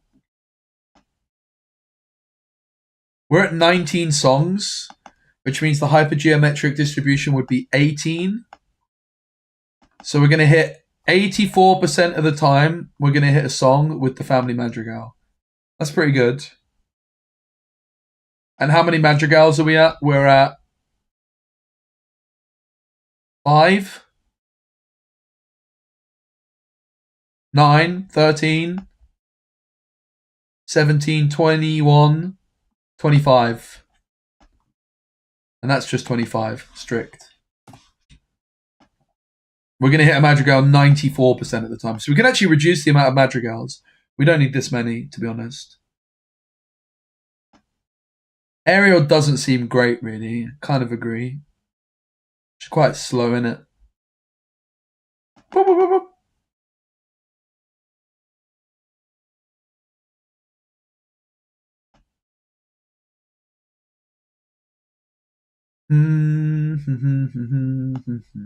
This card is weird, but it might be okay. It's kind of bad. It is kind of bad. I want more daisies. Like, where's our curve? Our curve is turn 2, double 2 drop, right? Double 1 drop. Are there any other like turn 2 cards we really want that could pop off? Also, this card of interesting. Kind of trash though.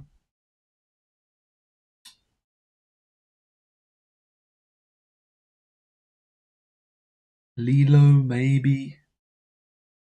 Probably not.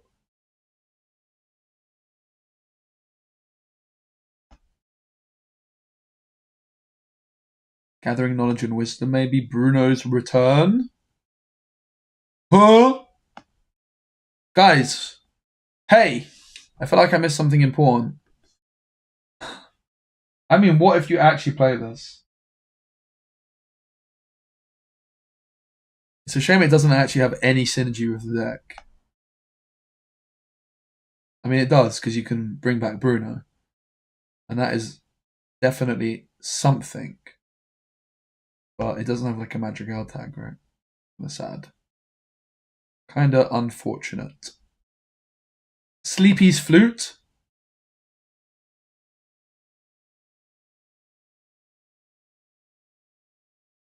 Did you play Sleepy's Flute?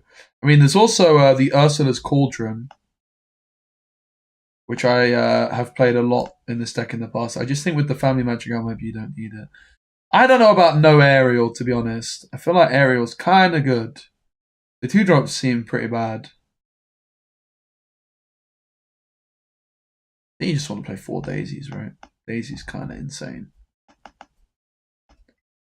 So we need to trim 3 cards away.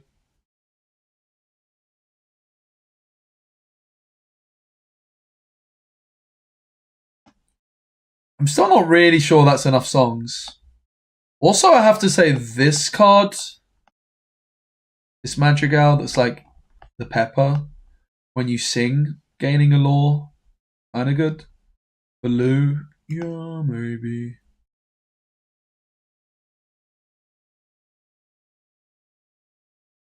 Lantern? Oh my days. Andrew. Andrew. Andrew. Andrew. Andrew. Andrew. Andrew. Andrew, guys, has just popped off. Yeah, Lantern. Lantern is the most underrated card in the game, and every time I play Amber, Emerald, Amber, Amethyst, I'm always like, oh man, Lantern's insane. Turn 2, Lantern, and a channel of followers. Oh my god. Lantern, guys. Lantern. Andrew. Give yourself a pat on the back, mate. Absolutely, we played Lantern. And we played 4 of them to boot. Turn 3, Bruno.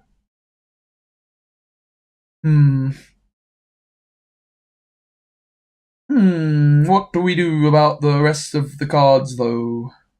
We're at 66, mate. We need to trim. We can't add a Piglet, to be honest. We maybe trim down the Isabella. I don't know. She's kind of good being evasive. This one I really like. I have to say I don't really like the look of this card at all. I think she's trash. See ya.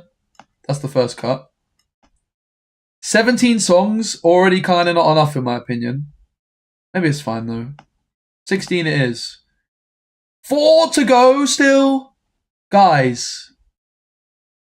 4 cards still to cut.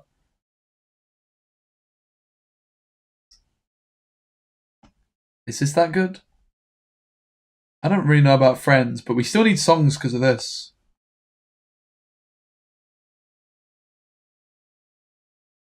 No, you never cut the 1-drops. These are the best cards in the game. I could see a world you could trim the Diablo, but why would you? It's so broken. Come on, Pluto. Turn to Gaston. Oh.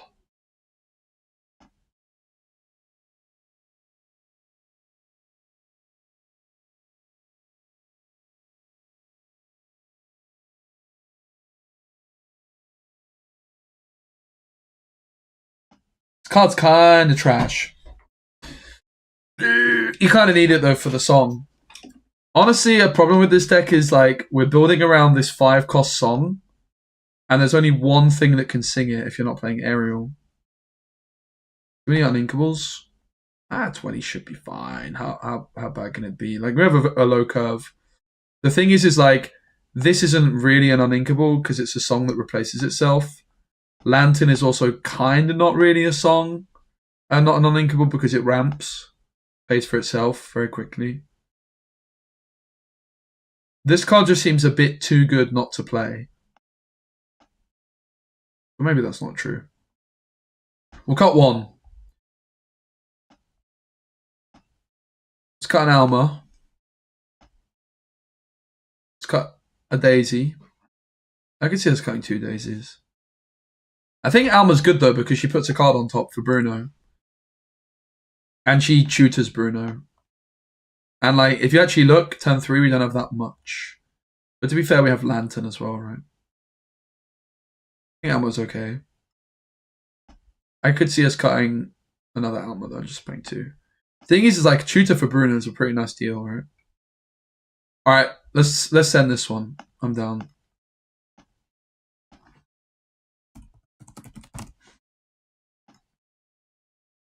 Alright guys, we are now going to move on to the sponsored segment of our stream.